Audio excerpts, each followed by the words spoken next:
Welcome back to the Gnostic Informant, and you are about to attain true gnosis. And today I'm with the one and only, the great Dr. Ammon, and the other one and only great Ariel. So we got we got a Greek expert and someone who can read and speak Hebrew. So with that being said, today, this is the day, we're going to talk about some Dionysus. But not just Dionysus, Nonnus Dionysiaca. And this is a later tale written in the Greek hexameter style. So it's like Homer, Hesiod. And so if Homer and Hesiod were the Old Testament, this would be the New Testament. This is the new. And it retells a lot of these old stories. For example, Zeus fighting Typhon, or right off the bat. That's like the first story they talk about.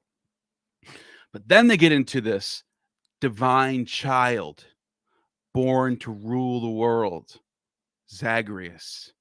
And he is the next in line. He is born with the power of Zeus. That's how powerful he is. He is the greatest thing that's ever been even thought of. Uranus, Saturn, Zeus, and now Zagreus. He's the king. He's got the thunderbolt in his hand. He's got the diadem on his head. He's got the chariot. He's got it all. He's in the middle. So the Titans are like, nah, we can't have that. We have to drop a dime on that fool right there.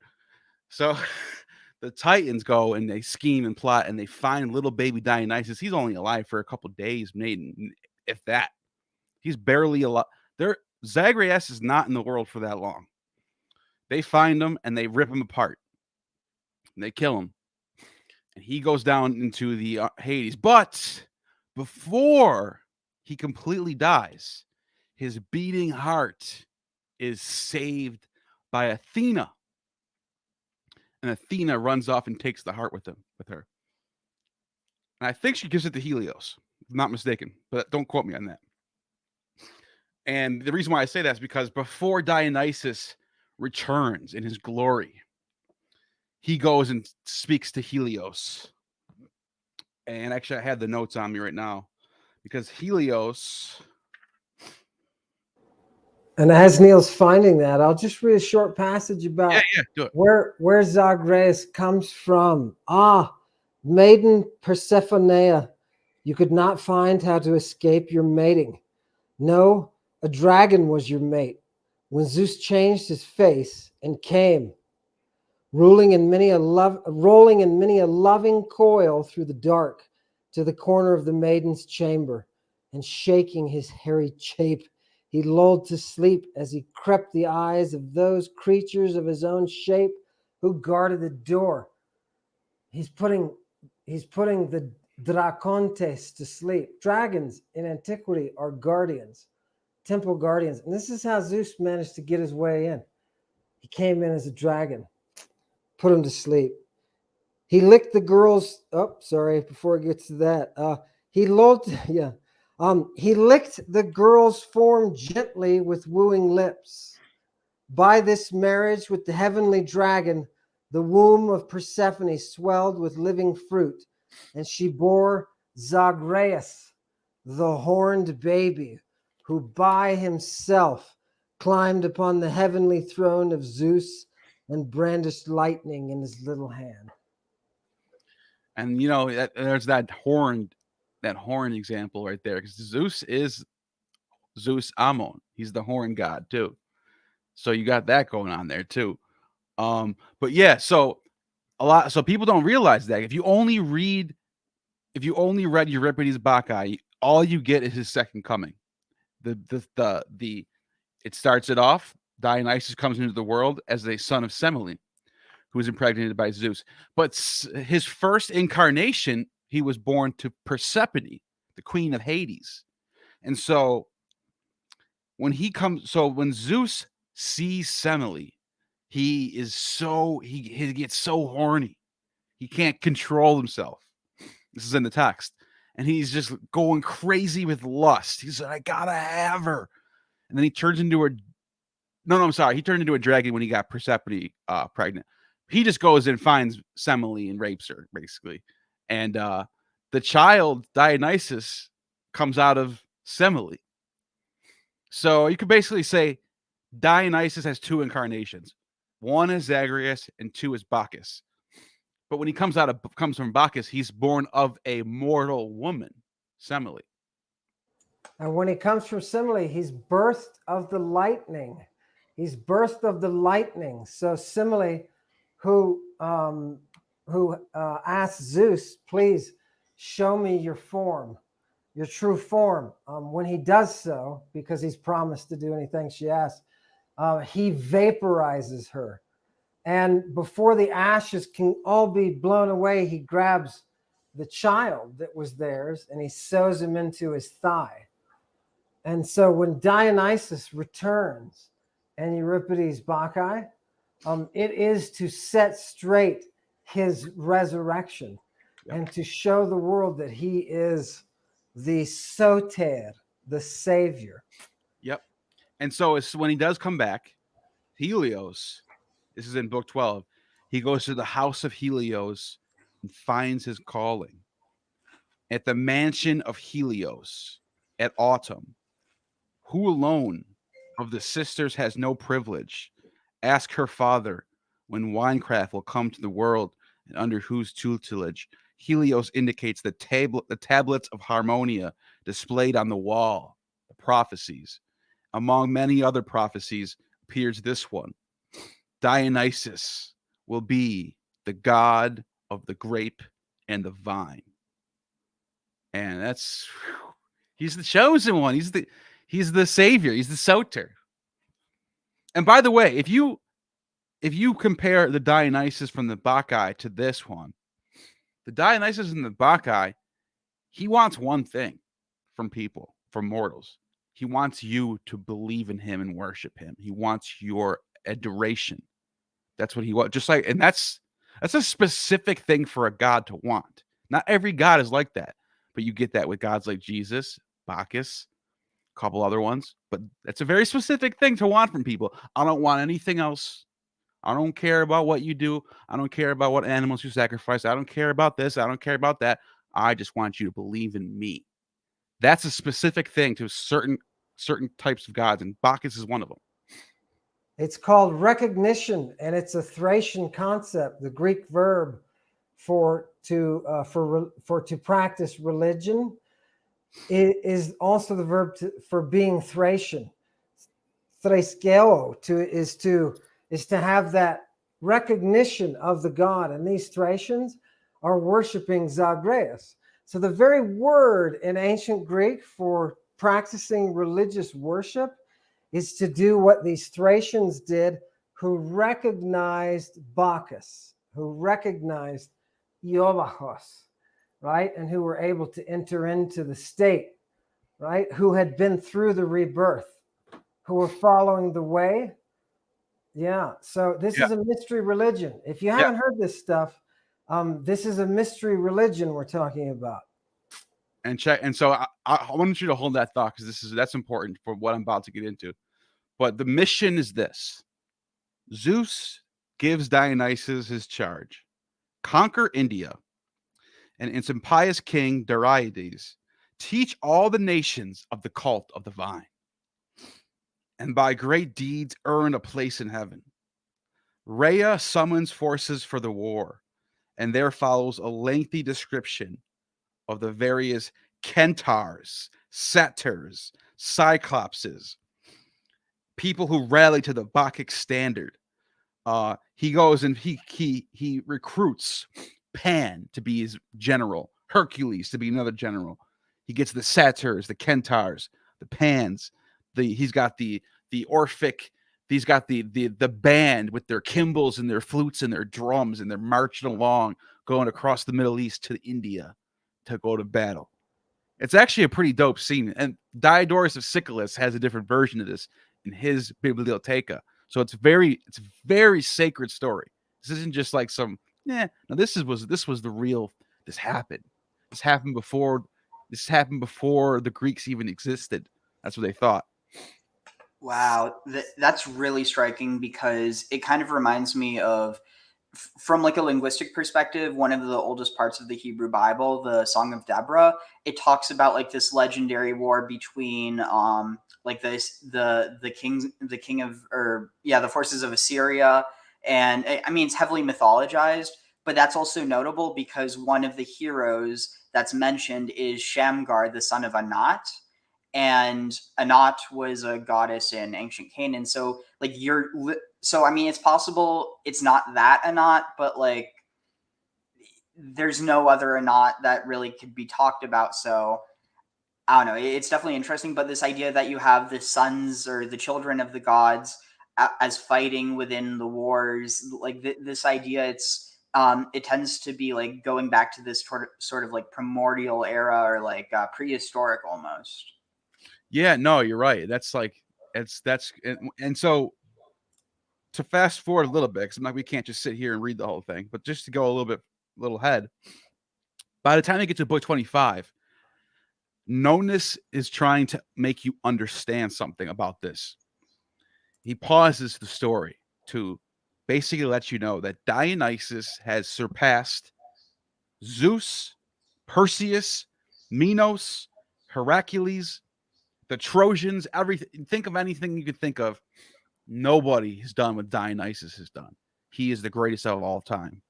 And so I just, it says that all marvel at the Hephaestus wrought shield decorated with scenes of the heavens, which is the shield of Achilles. But the self-castrated Attis arrives from Rhea, bearing divine armor for Bacchus, and as well as a prophecy, the war will be won in the 7th year. And it's like he's letting you know, like all these other gods, they revolve around Bacchus.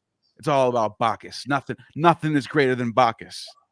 And it's kind of a powerful imagery that he's putting across. You know what I mean? Just to illustrate that power, if we're Athenians in the 5th century, and we're sitting in the theater of Dionysus, watching the plays of Aeschylus. Aeschylus has taken these rites, these religions, these practices, and he's put them into the form of the tragedy. And that's why we get that through Dionysus, because this tradition, Neil mentioned hexameter, this epic that we're reading by Nonnus is written in dactylic hexameter, just like Homer was.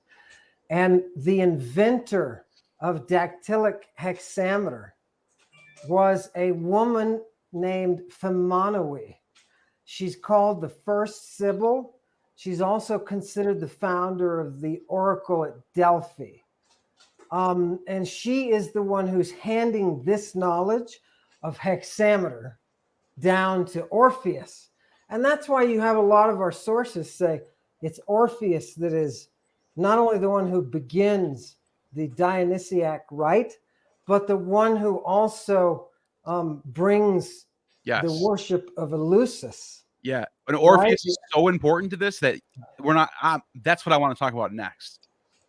Orpheus is the most. Him and Dionysus are linked as one, basically, like the Orphic Dionysic mysteries, or what they call it. And but before I want to get into that, I just want to make this one last little telling of the stories in here that I thought was worth. People should know this. It's worth knowing, and that's that Poseidon, the shaker. They call him the world shaker. When there's an earthquake, they're like, it's Poseidon. Yeah, he's the shaker. Well, Nonnus gives the nod that this god is worth. He's not. We shouldn't take him light, because he even says that when him and Dionysus square off, Poseidon wins that battle. And he says that Dionysus and Poseidon. Well, first he says that Eros is shooting arrows at them both to get them to love each other. And then, so apparently, love and war go hand in hand, like Aphrodite or like Athena, right?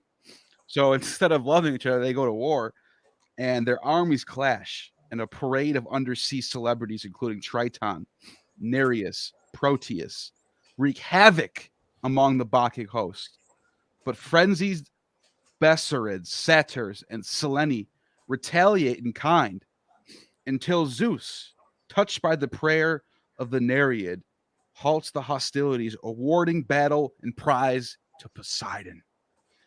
Cherry sounds the underwater nuptials reach the ears of Dionysus as he sadly departs. And the marriage alliance with the Earth Shaker, there's that word, Earth Shaker, assures Beirut's prosperity. Eros consoles Dionysus with news of adventures yet in store. He's like, don't worry, it's not, you lost this battle, but you're still the chosen one. Don't worry. But I just thought that was like, so what's not all perfect for Dionysus. The world shaker is still supreme, if that makes, you know what I mean? Because you got Zeus, you got Poseidon, and you got Hades, and they're the three brothers, the three sons of Saturn, and they're basically the highest gods of all. So Poseidon's like, who's this little kid right here? My little nephew. Let me teach him a lesson real quick. Those three are the Zeus. So there is a Zeus of the ether, a Zeus of the water, and a Zeus of the chthon, or the underworld. And the Zeus of the ether is Zeus as you and I know him.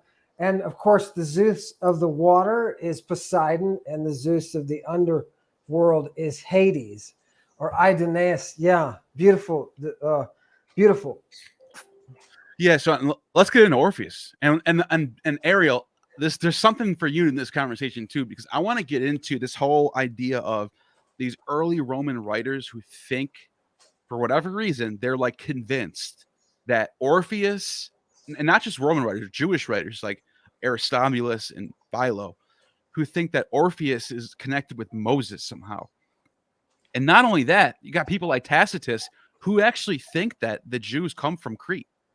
So there's a lot of weird theories coming up. I want to get into that as well. So let's jump into Orpheus if you guys want. He's connected. He's so related to all this. We're not jumping into a new topic at all. This is still Dionysus. Yeah. So if you want Orpheus, if you really want to know Orpheus, you got to go to Otto Kern from 1922, I think it was, when he published the fragments of I got it right here. Orpheus. And in this collection, what are fragments? Fragments are quotations from other authors. So he'll have a whole bunch of different classical authors who made reference to Orpheus or quoted Orpheus or talked about in the writings of Orpheus. And so we call these fragments testimonies. They are giving us a glimpse into the Orphic religion. And some of the most interesting that I thought I would put up here just as an example. These are the Orphic priests that we're talking about in these testimonies. And one of them says, the testimony from the order Demosthenes describes preparation for and a brief description of a bacchanal. There is a second quotation from the lexicon of grammarian Harpocration, which comments on a single word. Excellent. So in this, he talks about, briefly what a bacchanal is about. The next testimony 206, this testimony from Parallel Lives of Plutarch describes the Orphic practices of Olympias, the mother of Alexander the Great. And I just want to flash this on your screen so you can see it. So I'm going to share, Neil. I got it right here. I'm showing it right now. See it? Okay. Can you click on? Yeah, there you go. Click on and which one is this? 206. Click on 206 so your folks can see that. Okay, and scroll down until you can see the Greek and the English underneath it. That's it right here. Yeah, and in the English, but concerning these matters, there's another story. All the women of these parts were addicted to the Orphic rites and the orgies of Dionysus from very ancient times, being called Chiodones and Myrmalones, and imitated in many ways the practices of the Edonian women and the Thracian women about Mount Haemus, from whom, as it would seem, the word Thraiskeoin came to be applied to the celebration of extravagant and superstitious ceremonies. Now, Olympias, that's Alexander's mother, who affected these divine possessions more zealously than other women and carried out these divine inspirations in wilder fashion, she used to provide about the words, wands, and garlands of the women. She used to provide the reveling companies with great tame serpents, which would often lift their heads out of the ivy and the mystic winnowing baskets, or coil themselves about the wands and garlands of the women, thus terrifying the men. So that gives you a nice glimpse, gives you a nice brief glimpse into what is going on in these mystery rites, and why it is that they're involving this ecstatic state, and there's an ecstatic rapturous shout. There's a combination of militaristic drilling and drugs, the use of drugs, and the use of specifically of the venoms. There's a heavy emphasis on that. So I tell people when they ask me, who are these Bacchants? You have to remember, the Bacchants were groups of women. They called them maenads or maenads. And these women would go up into the hills where they would be away from the city, and they would practice their enthusiastic rites. It was ruled that if a man or a person was caught trying to peep into their doings, they could be killed without repercussion. We have a famous story about these Bacchanalia in Lucian, I believe it's Lucian, who talks about the women of this village were out meandering around and noticed that the Bacchants, the maenads from the night previously, had settled. They were all asleep in the courtyard, right? And they were just like drugged and asleep. And they just knew that they should just wake them up, that they were Bacchants doing their Bacchant thing, take them back, give them a bed, and once they woke up, give them food and drink, right? And then let them go on their way. So there's a tremendous amount of respect for this Orphic Dionysiac cult being the origins of Greek religion, right? The very verb, you saw that in the passage, the very verb to worship is the one that we use in this practice. So I just want your audience to know, who's out there talking great stuff, I just want them to know this is the seed of what every other Bronze Age and later mystery becomes. Yeah, no, that's no doubt. And this Orphic thing, right? This is the tradition of the Pythagoreans, the Platonists, the Neo-Pythagoreans, Middle Platonists, Neoplatonists, all goes back to Orpheus. Even the Hellenized Jews from Alexandria are claiming Orpheus as their own. And I got this. This is part of the Old Testament pseudepigrapha. If you can't read it, I'll read this for you. It's called the Orphica, and it's a piece written in the 2nd century BCE. Some fragments can go to the 1st century AD. It's before Christianity. It says this piece, written in archaizing Greek, represents itself to be esoteric instructions given by Orpheus to his son and pupil Musaeus. It has been long recognized as a Jewish work rather than a part of legitimate Orphic hymns, both because of its content and because Eusebius claimed to have found it cited in the works of a Jewish theologian, like I said before, Aristobulus. 3rd century pseudo-Justinian De Monarchia cites it under the title Diatheke, the Testament of Orpheus, though it has little in common with other testaments from Jewish literature. And this thing's quoted in Justin Martyr. It's quoted by Clement of Alexandria. And everyone is this is a well-attested document. And so the Jews of Alexandria, and there's some more, there's some texts that I can probably, I'll just cite David Litwa for this one because, he talks about this all the time, that claims that Orpheus is not even a pagan. He's a Theophobos, God-fearer? Is that how you say it? Theophobos, right? You're muted. Yeah, Theos and Phobos. Yeah, Theos Yeah. and Phobos. Sure. And so they're saying, no, he's a God-fearer. Orpheus is one of us. He worships the one true God. And so this is where you start to see Platonism with the demiurge theory, with the one God, and he's the perfect form of all this universe, go hand in hand with the Old Testament Jewish theology, because they're kind of aligned in a lot of stuff.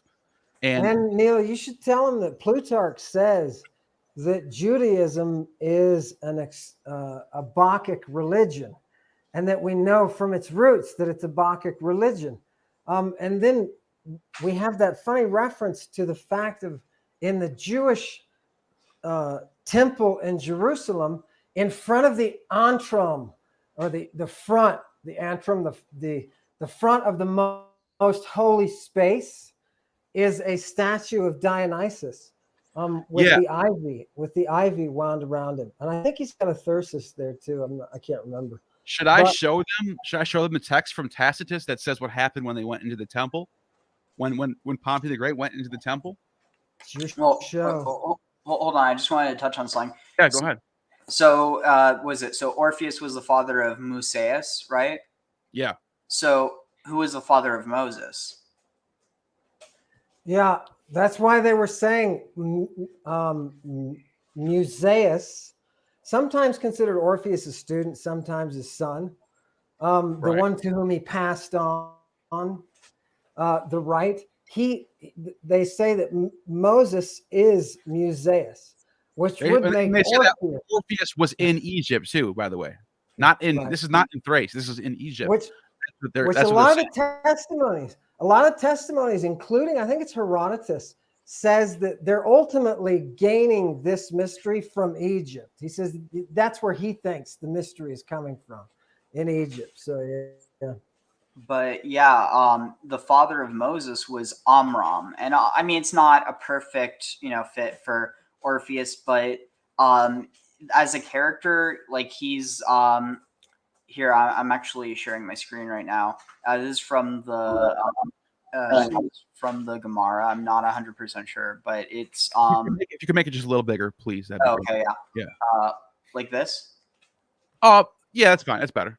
Okay. There we go. You just had it. Yeah, you had it really good. Let's see. Where is it? Okay. Let's see. The Holy One, blessed be he, said to Jeremiah, "Today I am like a person who had an only son, made a wedding canopy for him, and he died within his wedding canopy. Do you not feel pain for me or for my son? Go and call Abraham, Isaac, Jacob, and Moses from their graves, as they know how to weep." Jeremiah said before him, "Master of the universe, I do not know where Moses is buried." The Holy One, blessed be he, said to him, "Go, stand on the bank of the Jordan, raise your voice, and call, son of Amram, arise and see your flock who have been consumed by enemies." Immediately, so yeah, just the way that it, I mean, so obviously you have the idea that Moses is the shepherd of Israel, that, he's connected with, the divine through, well, we will get into that later, but then, so Amram, I mean, I can't find a connection in like the meaning of the name, because it means, like my nation is mighty or my nation is high, but doesn't Moses turn stuff into snakes, and he's always waving snakes at people and healing people like that?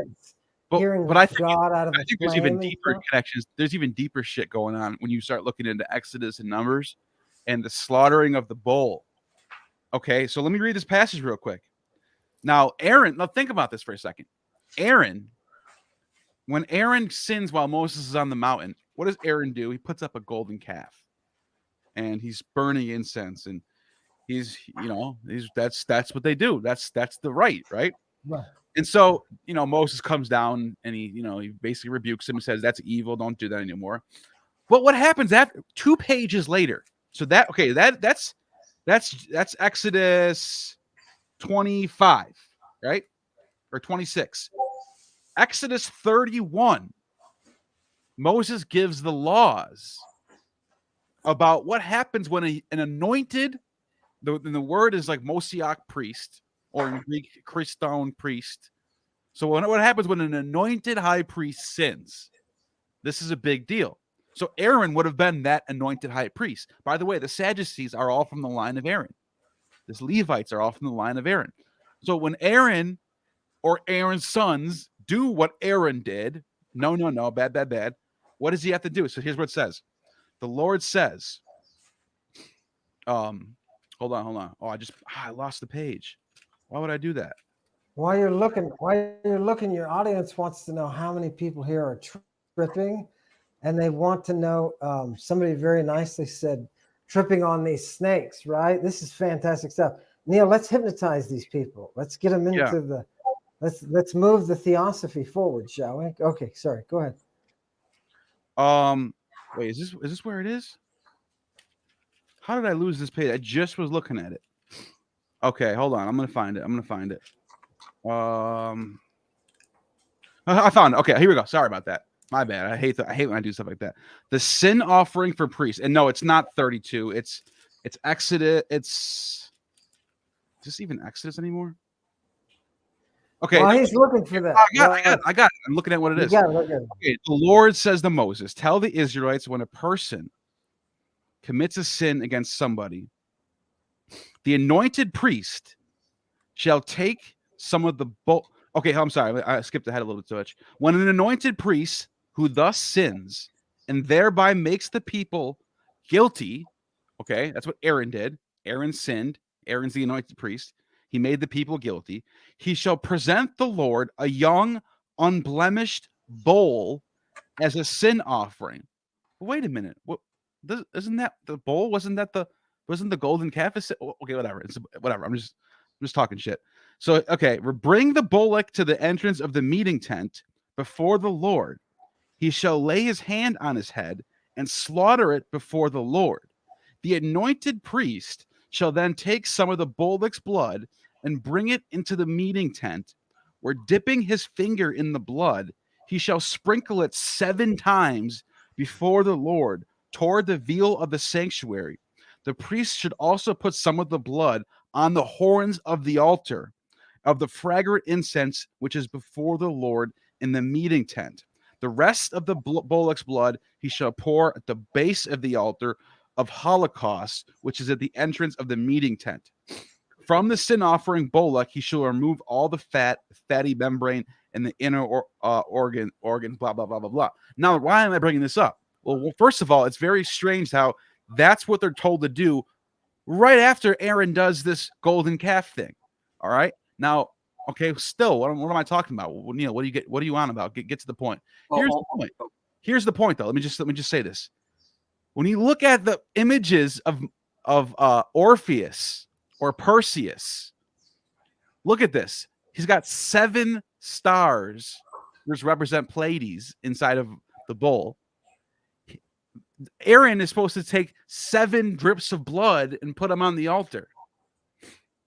I think there's something going on here. I think they're like what the Old Testament does always throughout the Old Testament is it takes sacred stories throughout the world and installs them into their own national story.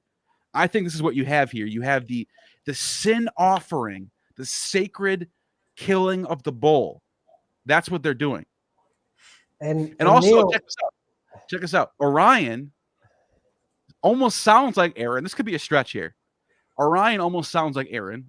Now, I'm just making this. This is my own personal observation. No scholars ever said this yet.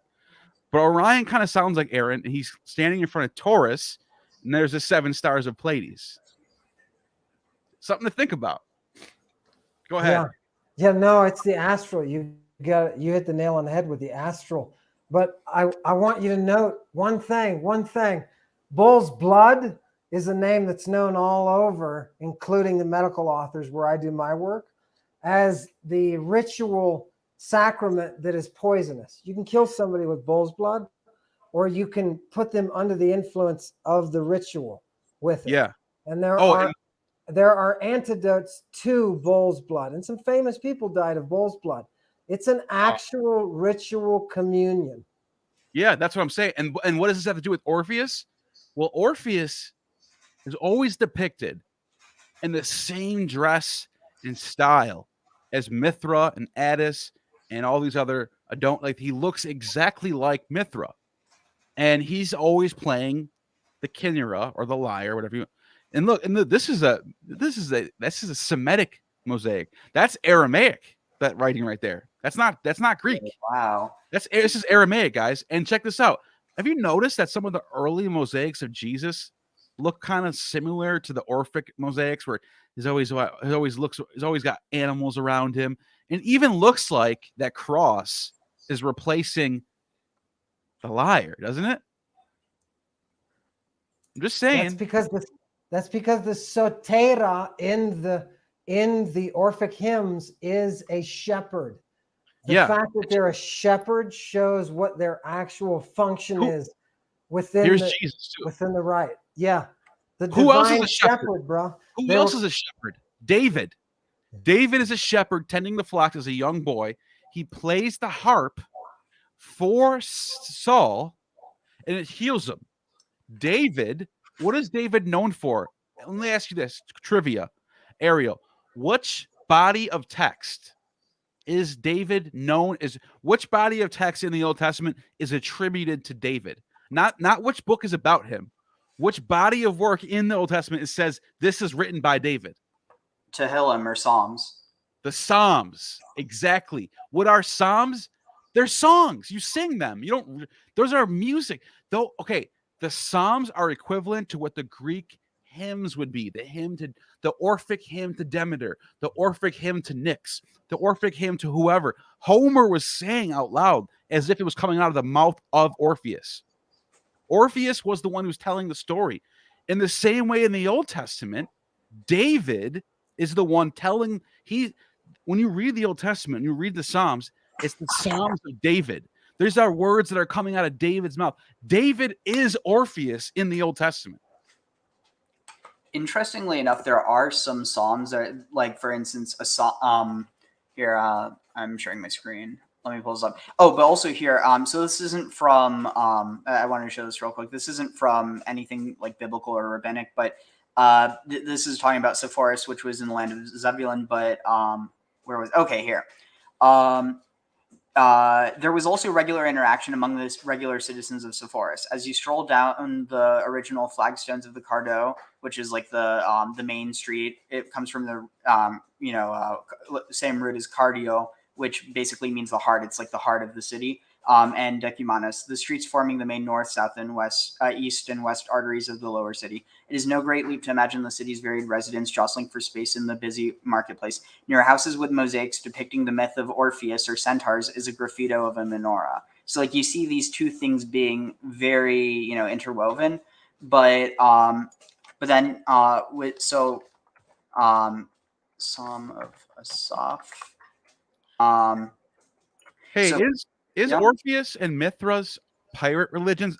Now I know when you read the history of, like, I don't know, Pompey the Great from Plutarch, he will tell you that the pirates that were Persian-controlled fleets that were pirates were worshippers of Mithra, the Persian Mithras.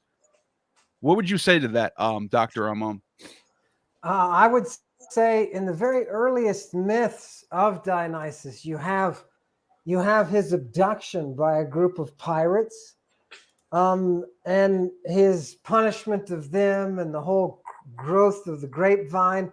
So yeah, did you have some pirating peoples worshiping Dionysus? Definitely. Yeah. I would never ever go so far to say, to answer that question honestly, I would never go so far to say as it is a pirate's religion. Sure. Okay. Are there pirates involved? Yeah. Well, I just wanted to answer that because there was a question in there. But go ahead, Ariel. I did cut you off. That's my fault. Oh, no problem. But yeah, so within the Psalms, like, most of them are, attributed to being written by David. But here you have Mizmor LaAsaph, a psalm for Asaph or of Asaph. But so apparently here it's saying that he was the father of Hezekiah's. A son of Berechiah, the chief Levite musician. So yeah, this was composed by a Levite musician who would have played it in the temple. But what's interesting here, so you have the Psalm of Asaph, and here it says Elohim nitzav be'adat el. So Elohim, which is a plural, so gods, or depending on how you translate. Basically, Elohim stands in the council of El.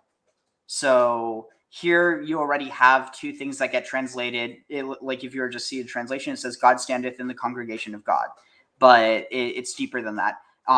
Bekerev Elohim, in the midst of the gods, Yishpot, he judges. Here it translates in the midst of the judges, he judgeth. But like you go further and you see like this criticism of the society. But what's interesting is here, you're like was it? For I say, you are gods and are children of Elyon, B'nai Elyon, the children of the Most High. So here it's using a different term to refer to, Most High, which is referring to like, the Most High God, whereas before it's not. So it's like clearly referring to different things. But it's interesting that within these, which is like, this is literally during the period of David, you have these things that by any stretch of the imagination they're what we would consider pagan. Right. But the thing is that it gets purposefully translated to be, these Elohim are judges or mighty people. But here's the thing. There's a way to solve that. Don't call it pagan. Call it Orphic, because Orphic is not exactly pagan. Orphic has the nature of Orphism is about piety. It's about it's like a god. It's the precursor in my personal opinion. It's the precursor to Christianity. It is, in my personal opinion. And so for someone to say that Judaism has these traits of paganism, well, it's kind of more Orphic to me. But yeah, that, I don't know. What do you want to say? Linguistically, Neil, linguistically, you're exactly right. It is the origin of Christianity because all of the terms that you use in Christianity come from Orphism. For example, the word salvation itself, the word savior itself, the word Christ itself, those are all Orphic terms. Right. Orphic terms. And one of your commenters, Yellow Sight, said, hey, you gotta realize, excellent point. You gotta realize Orpheus was just a little slave guy. He was just a little musician on Medea's ship. They went all the way over to Georgia. Orpheus and all of his gang went all the way, and his Iason, right? Yes, went all the way over to Georgia to abduct her. And that's how Herodotus starts out his histories, with these abductions of this Medic queen who can produce the life-giving, sometimes it's called the life-giving milk, right? The communion, the cup of her porneia. So I would hold say, that thought. I just want to get this out the way real quick. I'm sorry, I don't mean to cut you off, but this super chat's been waiting for a while. Hi, bro, Esoterica. Thank you for that super chat. Thank you so much. Thank you for this esoteric community, love and unity. Thank you very much. I'm gonna continue. My bad. Didn't want to keep that person waiting. That's all. No. I just want to put it in context that these are historical personages, right?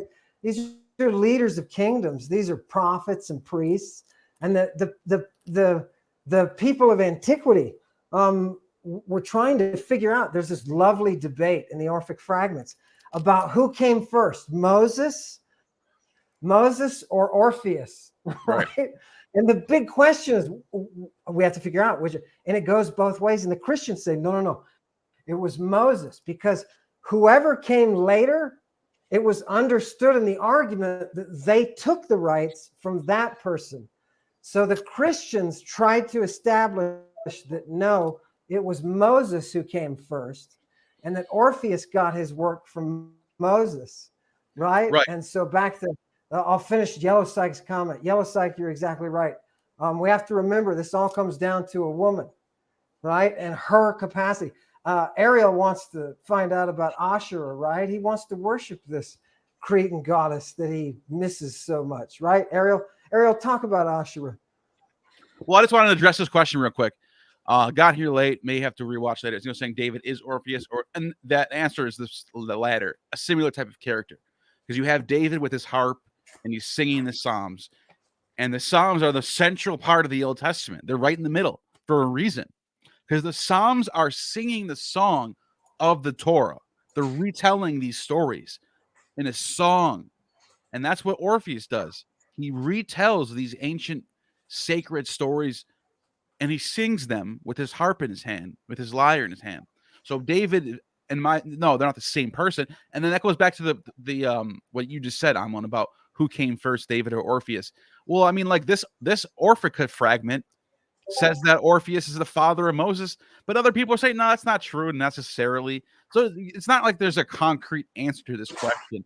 It's kind of like very loose on where these connections lie, if that makes sense. It's the fact is they're using the same mystery. The fact is they're using the same mystery. I think that's something Neil was bringing out that kind of escaped us a little bit with David and his comparison with Psalms. He was a healer with his Psalms, as Orpheus was the divine healer, which was the same time. Now you know why Jesus takes out the divine physician thing, because he has to be that same horned figure. Oh, my bad. I didn't mean to keep that back up there. Let me get rid of it. I just lost my. That's the only reason why I popped back up, because I went to a different screen. There we go. Go ahead. Oh. I'm finished. Proceed, Neil. It's your show. Oh, I was just going to say that. So I mean, even with the name David, it's from the root Dalid Vav Dalid, which could be pronounced either David, which is how it's vocalized in the name, but also as like Dud, which means like beloved, or Dod. And so interestingly, so Dod means uncle, Doda means aunt, and then but then Dodi means my beloved. And so that's used a lot in the Song of Songs. And that was written by David's son. And so it's kind of, I mean, on one hand, it's kind of weird, because like when he's when he's writing my beloved, he's also essentially writing my David, which is also his father, which I don't know. Maybe I'm just overanalyzing that part. But what's interesting on top of that is that, so you have the concept that the Messiah will come from the line of David, or literally from the branch of David. And so there's this term that's used, like Samach David, which is the branch or the plant of David. But what's interesting is David is already a plant, because Dudai, which is like essentially it's the plural form of Dud. It means mandrake. And it's interesting because you get this idea in a lot of symbology that Jesus is a mandrake, or is like symbolized by a mandrake. Yeah. But yeah, it's really fascinating, especially like in Proverbs 8. It's That's a good one. That's where you get Sophia, Proverbs 8, in the Greek version. Well, also, I mean, it's pretty clear that it's not just. I have it pulled up that I can show real quick. Yeah, can I? Sure. While you're pulling that up, I just want to get this out the way, because people are probably wondering, well, what is this Orphic fragment that the Christians and the Jews are claiming to be, their own and stuff? And so you have Clement of Alexandria, who literally says that Jesus is the new Orpheus singing the song of salvation. And he quotes this fragment right here, and it says, this is from the lips of Orpheus, according to Clement of Alexandria, a Christian. And he says, I will sing the. And by the way, Eusebius also has this exact same fragment in his preparation for the gospel. So this is very highly attested by early Christians. They're looking at this text as if it's one of their own. And it says, I will sing for those for whom it is lawful. But you, uninitiate, close your doors. If you're not initiated, don't listen. This isn't for you. All alike, but you, son of the light-bearing moon, Musaeus. That's that name that people are connecting with Moses, but we don't really know for sure, because it just could be a muse. Musaeus, listen, I proclaim the truth. Let not what you formerly felt lose for a happy eternity, but look to the divine word, logos, that's in Greek. Look for the divine logos. Study it closely, guiding your heart and knowing vessel. Set out firmly on the path and look only at the master of the universe. He is one. People see what I'm saying? People think this is monotheistic. He is one, self-generating. All things are brought forth, generated from this one. And among them he is superior, and no one of mortal men has seen him, but he sees all. Out of goodness he brings evil upon mortals, and chilling war and weeping pain, and there is no other besides the great king. But I do not see him, because around him a cloud is set up, for all mortals have mortal pupils in their eyes. And yeah, that's the short version of it. There's a longer version of it. But yeah, it's Dios. Dios. So yeah, so there's that though. Early, do you have your fragment yet? Yeah, but Okay. wow, because like so some of those phrases, there is no other. The idea of being surrounded by a cloud, like these are ideas that are core in Judaism. I mean, like you were to say that, the first thing that would come to my mind is that you're talking about a Jewish concept. But Yeah, and I'm not surprised that people like Philo, people like Josephus, who are around during the time when this is circulating, are saying maybe Zeus and Yahweh are just different names of the same God, and maybe all those other lesser gods are just angels and demons. That's what they're saying. That's they're like at least that's if you want to read more on that, look at the Josephus text called Against Apion, and then there's also Philo. Philo is what is it called? On the embassy, I think it's called. There's a couple of texts of Philo where he gets into this too, and then there's also Clement's exhortation to the Greeks, and they're duking it out. They're like battling it out on who's got the real theology. But you can see they don't necessarily hate each other or think the other one's wicked. They're both like the Jews are like, yeah, or Plato and Socrates. Oh yeah, holy men. And the Greeks are like, oh, Moses and Abraham. Oh yeah, we like them too. So you can see them trying to get. They're closing in on each other as one theology. We need a woman savior. We need a woman savior. You just said men, right? No, I agree. I agree. On the Aryan side, it's a woman. When you get to Georgia, she's the one who started the rite. Remember, I said Famanoi, whose name means the sparkling or the bright. They lost Sophia. Mind. Yeah. Yes. As in Sophia, the Ewa, the one who shouts the Bacchic cry. That's another thing. It's another thing. It is. We're talking about one Bronze Age woman, damn it. Yeah, that's the thing. And like, so Hades, whose name is spelled in Greek, Alpha, Delta, Hades, almost is a close enough. Like you can almost say Hades, Adam. I don't know. Because Persephone, the reason why I say that is because Persephone is the one who takes the bite of the pomegranate. And one of her chants in the Eleusinian mysteries was Iwa, Iwa, Iwa. That was a Bacchic chant for Persephone. So is she Eve? I don't know. Maybe there might be a connection there. Go ahead, Ariel. Tell us about Sophia, the female aspect of God that we lost, that for some reason has been deleted from history. Tell us. Yes. So, please. This is the interesting thing, though. There's this idea that I think is really beautiful, and the fact that I only learned this when I was starting to look into this now, and that there's something that's really not emphasized in Judaism now. I'm sad, because this is something that I think is really like, it's almost like it's implicit, but it's not explicit. But essentially the idea of the Shekhinah, or like the so that's from the root shachan, which is also the same root as mishkan, which is the temple. So it's this idea of like the spirit of God that dwells in the temple. That's the Shekhinah. But the idea is that when the temple was destroyed, and essentially it's really interesting, because it's not viewed, at least the way that some of the rabbis understood it, wasn't that the God of Israel forsook them.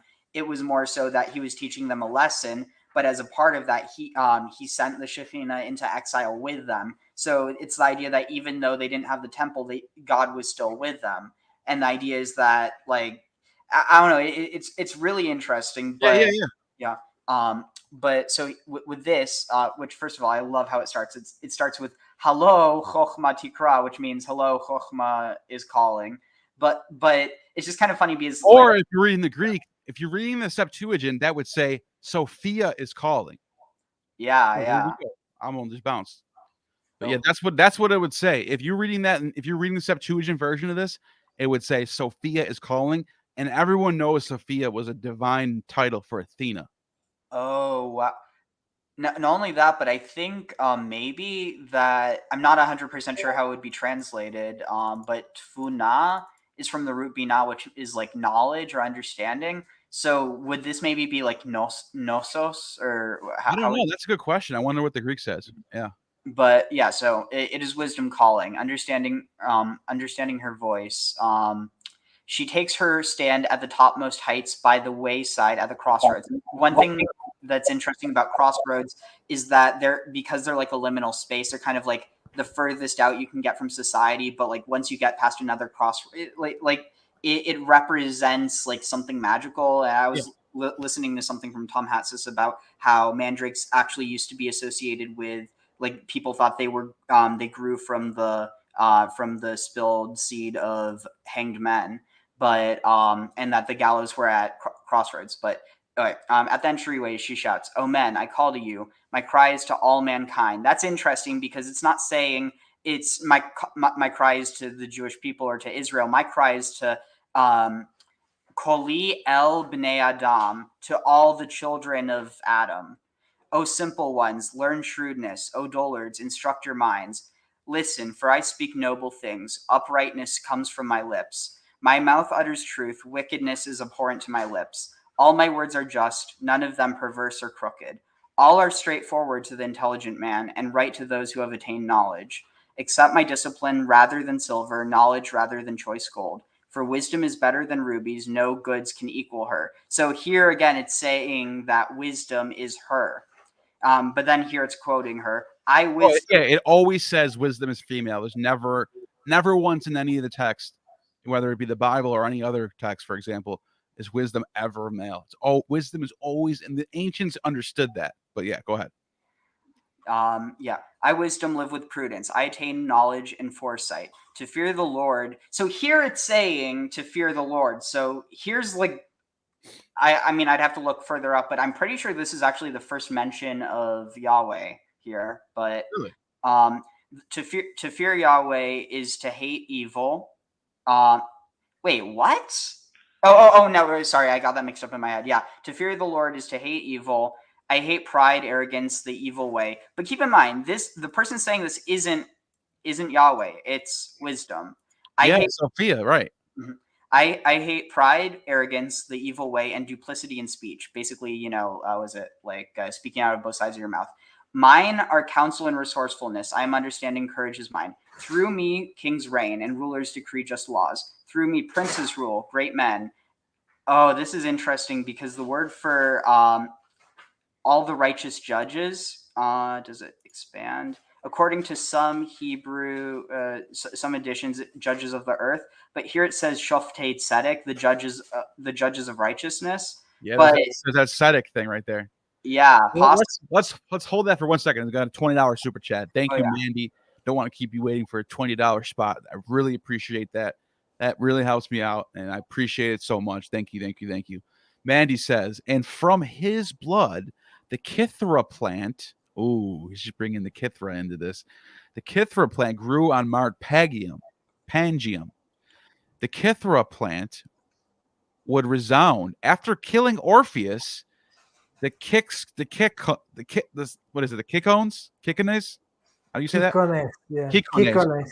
The Kikones women are marked with tattoos, and their husbands return to them. Who is Zis and Zagreus? Ammon, do you think you can get that one? You know what I can answer? I can answer about the Kikones as a Thracian tribe that were at one point blamed for Orpheus's death. Yeah, because they were one of his brood, one of his creations, that once he decided to no longer participate on the side of Aphrodite and to follow his Phrygian boy-loving ways, they didn't like it, and so they beheaded him. And you say here that they were what's interesting? They were marked with tattoos. I don't know about the husband's return to them. I'd love to. I'm not doubting you. I'm not doubting you because everything else is accurate. Let me jump in for a second because in Ovid's telling of this, it's guess who it is that sends for the killing of Orpheus? It's Dionysus. Why? Orpheus is the high priest of Dionysus. Right? Why? Why? Okay, the reason for it had something to do with Because he stopped worshiping. it was something to do with He he did something stopped against recognizing. It brings us back full circle to what you were saying in the beginning, Neil. That's right. It was after the death of Eurydice, where Orpheus is sad and gloomy. He just kind of goes off and does his own thing. Dionysus was like, "What is my prophet doing?" And he sends the women out to go kill him and cut his head off. So that's I couldn't remember exactly what it was, but Is that awesome? Is that awesome, dude? Dionysus is not. Awesome? He don't play around, man. If you're my prophet, you better be my prophet. You ain't gonna do what you want. So he sends out for the death of Orpheus. Yeah. And by the way, the funny thing about the death of Orpheus is it's very similar to Jesus. And you're kind of like, huh? What are you talking about? No, not that he gets crucified. However, hold on, I gotta show you guys this. There is a image of Dionysus crucified. Now, people don't know when to date this thing. Here it is right here. I don't know. I would say this is probably a 4th, 5th century talisman. The Greek, hang on, let me find this real quick. Here it is. So here's what it looks like. People probably know what this is. There are scholars are all over the place on when to date this thing. It's possible that this person, whoever created this thing, was someone like Nonnus. Nonnus was a Christian, by the way. It says Orpheus on the top of it. It says Orpheus Bacchus. Yeah. Look at that. Orpheus Bacchus. Read it like an Etruscan. Read it like an Etruscan, and you can see the Omicron, Rho, Phi, Epsilon, and then it looks like Omicron. Then on the second line, Beta, Alpha, Kappa. Kappa. And then Kappa. It looks like an iota, Bacchus. Maybe they're spelling it. Now you're okay. So I'm glad you're here right now because you are immersed in ancient Greek. If you just by yourself came across this, what would your first reaction be on dating this thing? Don't worry if you're wrong. I'm just asking you to guess. I don't care if you're wrong or not. I'm just asking you to guess. Okay, the first thing, this will be fun. This is like a little trippy game. Yeah. So everybody remember, I'll put my face in the track. Everybody keep watching because these are the images that we're going to use to hypnotize you. Okay. So yes, you have the stars under which all of this is happening. So we have an astral religion started by the Sibyls, creating the future from what you see up in Uranus. Then you get the moon. Do you see the moon?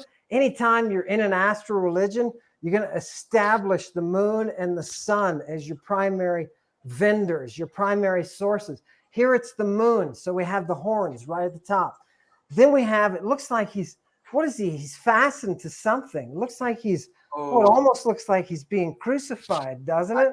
It almost looks like a ship mast because don't you have that story with Dionysus and the sailors? Yes. No, good. So if you were in the art history class, I'd be like, that's a possibility, isn't it? Right. So we have to consider that. But wait. Fundamentally, because this is Orphic Bacchic religion, so we're talking about Thrace now. Fundamentally, the quartering that is taking place in the middle, and the Vatican people will pick up on this. That cross is a quartering. Orphic magic does not work without the quartering of the cosmos. And if you don't know what that means, it's because you haven't been initiated. Right. And that's what Orpheus himself says. He's like, get away, you uninitiated. Get away. Yeah. So I just wanted to show that before I get to my next story. And thank you for that. And by the way, I know you don't have the sources in front of you. And I know how scholars are. You want to talk to other scholars before you make a choice. But just for fun, if you were to guess what year of century, just pick a century this was in. Who cares if you're wrong? Just guess. I know scholars hate doing this, but just for fun, can you guess when you think this was made? No, Neil, and I'll tell you why no, because I don't know. That's all I can tell you from the iconography. You could put it later and say it's a Christian crucifix, and it's the image of the Orphic Bacchic Christos. That's what you could say in order to appease you, Master, I will say, Bellier, I will say that it is early 1st century, we'll say 55 AD. Wow, that's it's one of the earliest symbols that shows the overlap between the Orphic mystery, the traditional, older, established Orphic mystery, and the newly rising Christian church. This, I'll say, Paul pulled this thing out of his pocket and threw it at Nero's forehead, and it hit him right here and left a little impression. And he was so mad, he crucified him. No, he didn't crucify him. Are you there? Oh shit, we lost him. Anyways, no. Are you there? Yeah, I'm here. Okay. No, I'm glad you mentioned that, because I think there is a lot to say about the Orphic tradition and the Christian tradition early on. People like the Nicene preacher, like the Carpocratians and the Simon Magus followers. There's a lot of the overlap in these two, and I can see them putting these two together and doing something like this. Maybe it's someone like Nonnus in the 5th century, who is a follower of the Bacchic tradition, but also a converted Christian who writes commentaries on John, who compares the book of John to Dionysus, the I am the true vine thing. There could be something like that going on too. But the reason why I even showed this, to go back to our super chat, our great super chat from Mandy, is because when Orpheus does get killed, his head is chopped off, it goes into the river, and he's still singing. His head, while it's off his body, is still singing. And I think his body is holding... Oh, I was just going to say, do we know which head? Because there's a head you could get chopped off and still sing. Well, yeah. Well, the reason why I'm bringing this up and comparing it to Jesus is because what is Jesus in all four of the Gospels? All four of the Gospels, his last words are different. So in one of them, it says, "Father, to your hands I commend my spirit." In another one, it says, "Father, why have you forsaken me?" In another one, he says something else. He says 4 different things in all 4 Gospels. But if you actually read what they say, all 4 of them are in common in the sense that all 4 of them are coming from the Psalms. Orpheus singing as he's dying. Jesus reciting Psalms on the cross, possibly singing them too. They're both dying, singing hymns. I think that's a connection. And that singing hymns is a form of worship. So when Nonnus, who write his paraphrase of John, says that Jesus' cup of vinegar that they handed him was the antidote to the communion disass, right? The snake that makes us thirsty, and he's crying, "I'm thirsty." So it's not hard for Nonnus to say, "Oh, that vinegar, so-called, was the vinegar that's the antidote for that." Jesus is in an ecstatic state when he goes. And please, I want your audience to know, when he screams out, "Eloi, Eloi, lama sabachthani," right? And everybody, scholars for centuries have tried to translate it. Oh my God, what is it?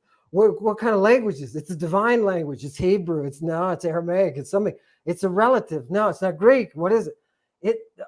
Check out the Greek magical papyri. And the sabachthon is an actual figure there. The Saba of the Chthon. The Jewish Sibyl's name is Sabe, right? Because that's their form of worship. That Saba is their worship. They worship Saba Zeus, or just Saba God, right? It's a form of their worship. So and also, don't forget, like I just said, I'm going to show this on my screen as well. By the way, thank you for that super chat, Mandy. I really appreciate that. But not to get, just real quick before you say anything, I just want to show one more thing, because that song, that Lama, Eloi, Eloi, that comes from this Psalm 22:1.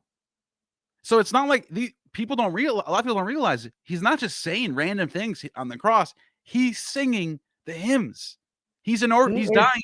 He's dying like a true Orphic initiate. David is healing people with his song. There are incantations within the Psalms. These are healing songs, right? It's all part of the same tradition. And when Jesus is on the cross up there and he's muttering these incantations, he's playing Orpheus to a T. I mean, it's no wonder that he refused the antidote, which would change history. If he'd taken the antidote, he might not have died until the crucifixion killed him, right? Yeah. Robert Herring says, just showing love. Keep up the great work. Thank you, Robert Herring. Always love seeing you in the chat. Really appreciate your support of this channel. You've been here since the beginning, for real. You and a couple other people. Let's see, some people I know. I've seen a couple of people in the chat who have been here from the early days. Melody Joy been here from the early days. Ray Oshima from the early days. I recognize your names. I see you guys in the chat. I know who's been here since last October, and when the channel was 900 subscribers and we were just getting 5-10 people to watch. You guys were there and you're still here. So I want to show you guys that appreciation. Thank you, Robert, for that super chat. Also, another one from Yellow Psych, who's been around as well too. Yellow Psych, thank you for the super chat. Does the smelly blood of the snake Apollo kills to find the temple at Delphi have anything to do with the fermented liquids like wine? I'm just going to give it right over to you. Yeah, corruption, pytho, from the Greek corruption. And that's what that python does, is enters into that state of corruption. When you have come to Orpheus and you are taking of the communion, you've come to die. You've come to die and to be reborn again. Is it the smell? Is it the smell, the corruption that promotes it, that brings it? Yes. It is that smell of the molting snake that brings out the new life, right? Enters a state of corruption. There's an earthy connection with this, with the concept of the molting snake, the snake that's shedding its skin, and the power of the magic through the earth. With that contact with the earth, that snake. And if you think I'm just saying snake stuff, just say snake stuff. No, you want to know something crazy? Because I like snakes. You do not have Orphic religion, and you don't have Judaism without snakes, bro. Sorry, but you want to know something crazy about that? Is both Alexander the Great and Augustus, as well as Dionysus, are born of a serpent who's also somehow related to Zeus or Ammon, transforming himself into a serpent, impregnating, in the case of Alexander the Great, Olympia. In the case of Augustus, Atia. In both cases, a serpent comes up to them, impregnates them. Now, this is going to blow your mind. Okay, so people don't know this. I've just recently found this out, that Augustus, who was born Octavian Thurinus, Gaius Octavianus Thurinus, before he took on the name of his father, Gaius Julius Caesar, before he even got the title Augustus, way before all that. The story goes, according to a source named Julius Meritus, says that that Atia got pregnant and there was a portent in the sky that said the king of the world would be born, and that the Senate said that all male children are abolished for the next 9 months because we're a republic. We don't want a king, so nobody's allowed to have a male child for the next 9 months. Sure enough, Atia was pregnant for 10 months. So it's a miracle birth, right? But get this. This is going to blow your mind. According to the source, he was born on September 22nd or September 23rd. Okay? But it says he's a Capricorn. Wait a minute. Capricorn is from December 22nd till January 19th. How can he be a Capricorn if he's born in September 23rd? So I did some digging. I started reading Cicero. You know what Cicero says? Cicero says your birth sign is not when you're born, it's when you're conceived. Which means, this is going to blow your mind. Augustus, it says he was born, it says Atia was pregnant for 10 months. And he's a Capricorn. September 22nd, or September 23rd, go back 10 months, December 23rd. But check this out. Subtract 2 days from February, he's born December 25th. Fact check me, bro. Fact check me, bro. I'm just saying. I'm just saying. Augustus was born during the winter solstice. He's a Capricorn. There's coins all over the place of Augustus with Capricorn on the back because he's a Capricorn, December 23rd. So I just want to throw that out there. That's pretty crazy. You're freaking me out, man. I know, right? But yeah, just a few things before we get too far off from them. So with what I'm sharing, this from the psalm that you're talking about. So one thing that's also interesting is that it starts off like before saying Mizmor la David, which is a psalm for David or a psalm of David. It says limnatseach al ayelet hashachar, and so ayelet means like doe, like a female deer, and then hashachar is the dawn. So the deer of the dawn, essentially. And so, I mean, that's kind of interesting. I'm not really sure, what the context of that is. But so here you have Eli, Eli, Lama, but here it says Azavtani. So the idea that it's Sabachtani, that never mind. It just would have been because it was in Aramaic. Never mind. Forget that. But the other thing that I was going to say, if you could bring up the super chat about the like 2 super chats ago. This one?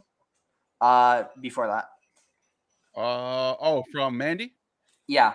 So something that I noticed, and like this really got my brain going. But so you have Kithara or Kitara, which might shit! Does the word guitar come from that? What? Does the word guitar come from Kithara? Wait, what word? Guitar. Oh, you mean the country? Just the guitar you play. I don't think so. But I mean, they're both stringed instruments. One's called the kithara, the other one's called the guitar. I don't know. Wait, this says the Kithara plant. Oh, I thought you were talking about the kithara. No, quinoa, you mean? Quinoa. Okay, quinoa. No. Never mind. Okay, never mind. Ignore me. I'm dumb. Go ahead. No, so hey Neil, you're not stupid. Wait a minute. You're not stupid. No, you're not stupid. You nailed it on the head. According to my etymology chart, the Kithara is the direct ancestor through Spanish. Oh shit! Wow. Guitar. I was on to something. All right, go ahead. I didn't mean to cut you off, though, Ariel. No, okay, but that's interesting because there seems to be a connection between the plants that instruments are made out of and those instruments themselves. So, for instance, the reed flute or the pan flute that has a story connected with it. Same with the quinoa. Same with the guitar. But what was it? But so what I was thinking though is because this idea that certain things, especially incense or like drugs, that sometimes they're referred to in other cultures as plants. So, for instance, with the kikion into kikayon. So first of all, maybe there's a connection between kikones because kik has something like it's kik that has the actual like root or the meaning. Right. But then the second thing is that kitara might be connected to the idea of ketoret, which is from the root katar, which means to burn or send up in flames. Yeah. We just want to get these. I just want to get these super chats. So we'll come back to that because I just want to have anyone waiting because they're paying. Yellow Psych says it's the serpent that fumes from the incense burned in these rituals. Is the smoke interpreted to be a spirit that will take over the body like a djinn? Wow. Yellow Psych, in one of the testimonies from the Orphic fragments, it says that the Bacchants would come into town and they would, quote unquote, squeeze the cheeks of the vipers, and have several of these statues of vipers being milked, which sometimes they say no, they're being given drink, right? But we know that Hygeia milks them. So, okay, cool. Are they squeezing the cheeks of these things? I don't think it's just the smoke. Yeah, because then, in the ceremony beforehand, you've got the whips, right? And you've got the people doing their ululations, which make us all crazy. And they're smacking people with the whips and lacerating the skin and then taking this oil with the viper in it and putting it on the body, oiling up the body, anointing the body. This is part of the sting. You can get this sting on the girdle that covers Aphrodite's vagina too. It's a little barb with a purple poison on it. And yeah, it's the sting. So I would say the snakes are more than just symbol, that they're actual, because they're farming them, right? They're not just doing this for the sake of the imagery. They're actually farming them. And remember, these are poisonous vipers they're dealing with. So, and they're handling no problem. And they're getting bit but they're not having reactions like Paul doesn't have a reaction. They're not having reactions to the poison. Wow. They're being exposed to it. So does this get you into a Bacchic frenzy? Yeah. Is this smoke interpreted? That's the jinn. That's the jinn right there that takes you over, the daimon. Yeah. In my opinion. Thank you for that super chat, Yos. Like, that was an interesting question. There's another one from Mandy again. Thank you very much, Mandy. Appreciate that. Love it. After those women killed Orpheus, whenever Thracian, Zeus's chthonic aspect was worshipped on the same mountain, the Kithra plant would resound. Zeus as Dionysus, Zagreus, yes, guitar. Want to know something else that's going to blow your mind? The same river that Dionysus or that Orpheus gets decapitated and bleeds in, 3 chapters later in Ovid's Metamorphosis, Midas, King Midas, who gets the golden touch, he goes there to wash his sins away and be cured from the golden touch that he can't handle it anymore. I can't even eat a banana, but it just turns into gold. He has to go wash himself in the same river called the River Hebron, and he washes himself off in there. Hebron. It's so weird. I don't know. That might be a coincidence, but it's kind of crazy how that's the name of the river, according to Ovid. So there might be another version out there. I'm just saying, if you want to see what version or where I'm getting this from, it's Ovid's Metamorphosis. And but yeah. But do you want to answer that though, Ammon? Oh, you're muted. Sorry. Yeah, the only thing I can add to that is, yes, you have a tribe of Thracians, a group of Thracians who are perfecting a very specific mystery, right? That involves some things like music and like drugs and the images that we see, the images of the snake and the image. You got to realize as they're holding up that snake, the very source of their power, right? The source that causes our healing and brings us to life again. This is all in the context of death and resurrection. All death and resurrection. Of course, the Savior resurrects, right? You have to enter that state. You have to be able to go through the thing that is causing you the fear. They said the initiates lost all fear of death, right? So, is that how we manifest? The chthonian aspect of it. In Greek, we were talking about what Jesus said when he's on the cross. In Greek, it's written chthon. Is that lama sabachthani that you usually hear is chthon. It's literally the sabachthon. If you don't know the worship of Saba, Zeus Sabazios, if you don't know his worship, and by the way, that'll explain Zagreus, right? That's just the Zeus who is Agreus, the wild one, right? So if you don't know that Jesus is actually saying these magical expressions, you don't understand why he would be in the first place, right? So we have to get that original context. We have to see what they were actually doing. Yeah, nice. Let me see here. Oh, why is my thing not working? Okay, someone just said Ammon is on fire. I'm getting these. Why is this not working? Why do you think the women? For some reason, it wasn't letting me click on anything. Now it's working though. Mandy S says, "Psst, yeah, the gods turn Orpheus's / Bacchus's head into a sacred snake and his lyre into a constellation." Ooh. Yeah, Mandy, why did those ladies do that? Why did they do that?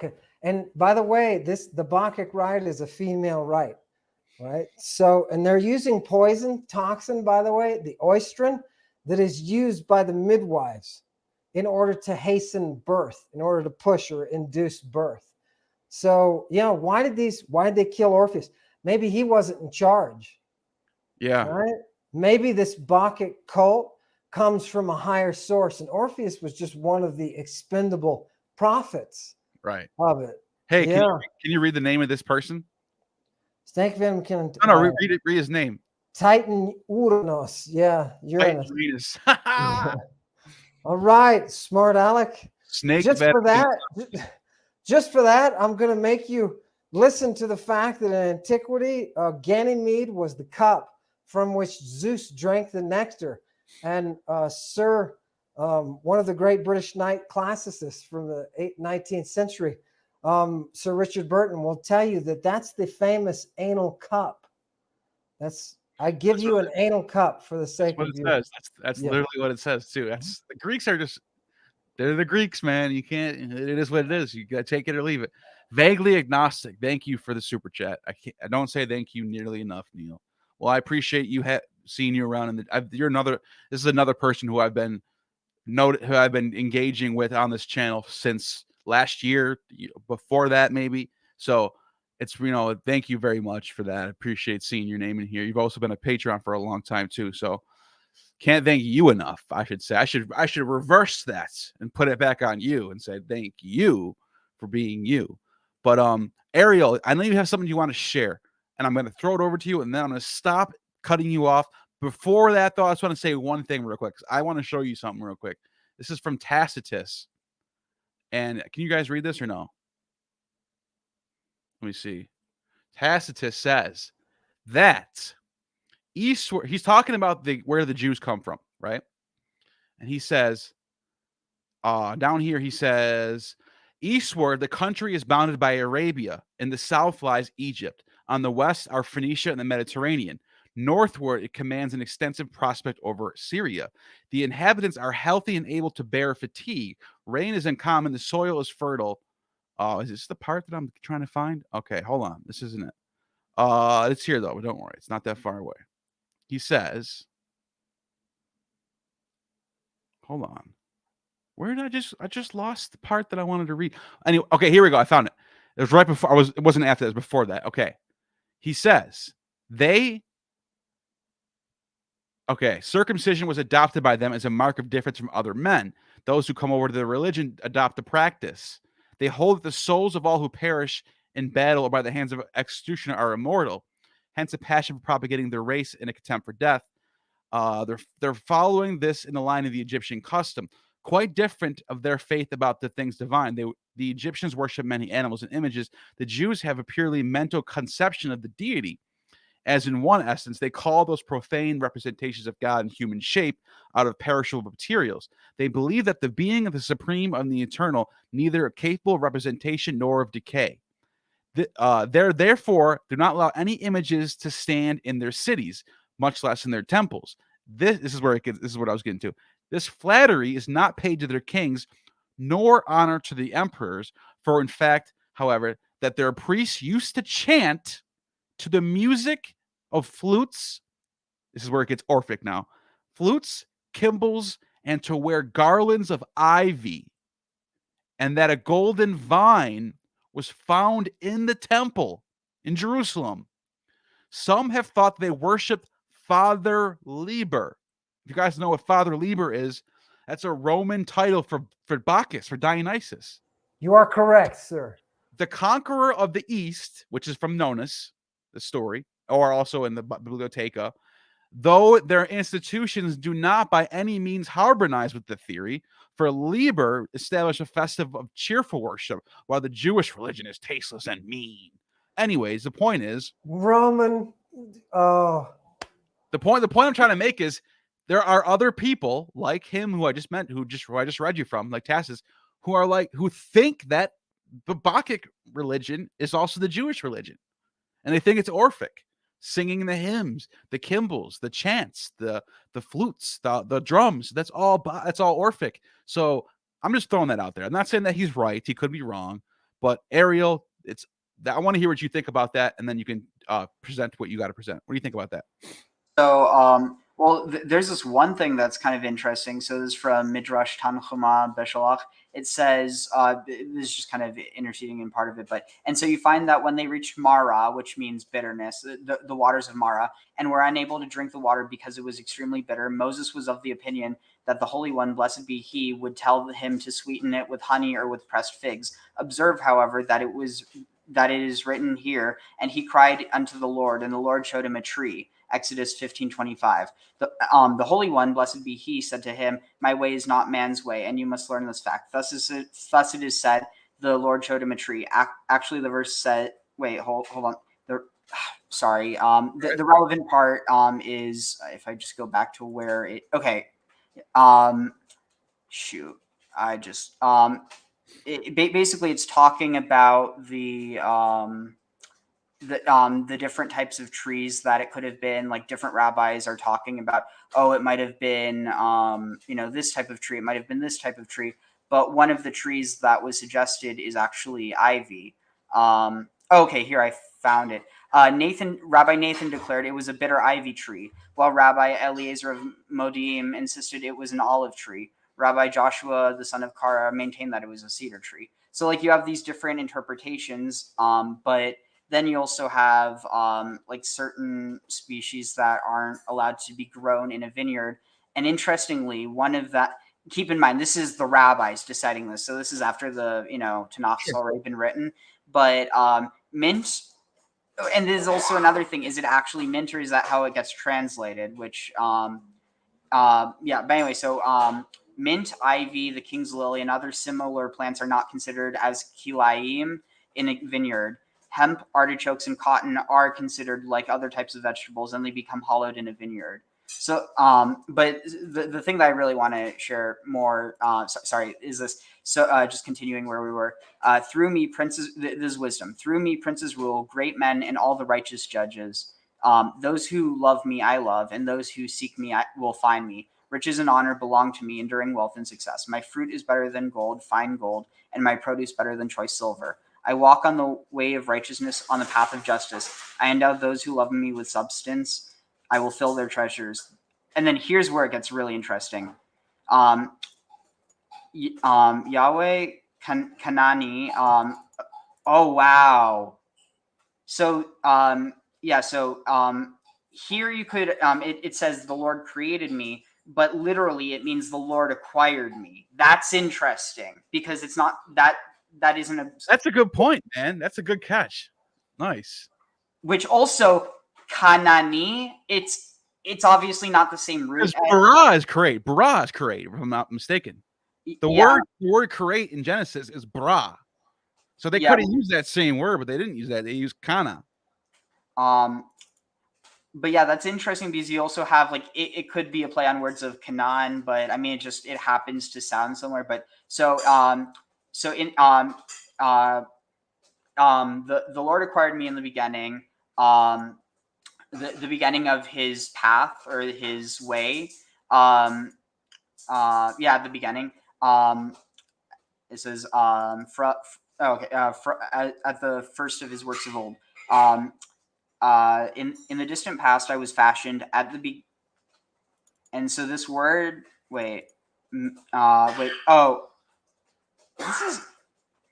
This is interesting. I'm not seeing where it's saying I was fashioned. So I mean, I'd have to look into that more later. But here it says, in the distant past, I was fashioned at the beginning, at the origin of the earth. There was still no deep, and so Tehomot. That's a cognate with Tiamat.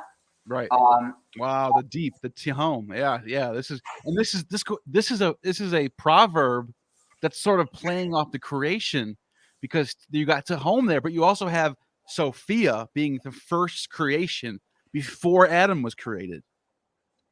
Right. Oh wow. And then there was still no deep when I was brought forth, no springs rich in water. That's what I'm saying. Before anything else was made, before the deep, before Tiamat, before Gaia and Aranos, Sophia was the first creation, wisdom, the female aspect, Athena, basically. Yeah, and then here you have before mountains. Excuse me. When you say Athena, remember she's the descendant of Metis. She is the wisdom that comes through the head of Zeus when Hephaestus opens up Zeus's head and brings her out. So that connection with Sophia is not. Is not extreme. That's check this out too, right? So I just thought of this too, and I just want to pull this up real quick, and we'll go right back to what you're saying. I was making the connection between Jesus, and Orpheus, right? And how Dionysus has an army of satyrs and what are they called? Centaurs. But when Jesus is on the cross, who's the one standing next to the cross?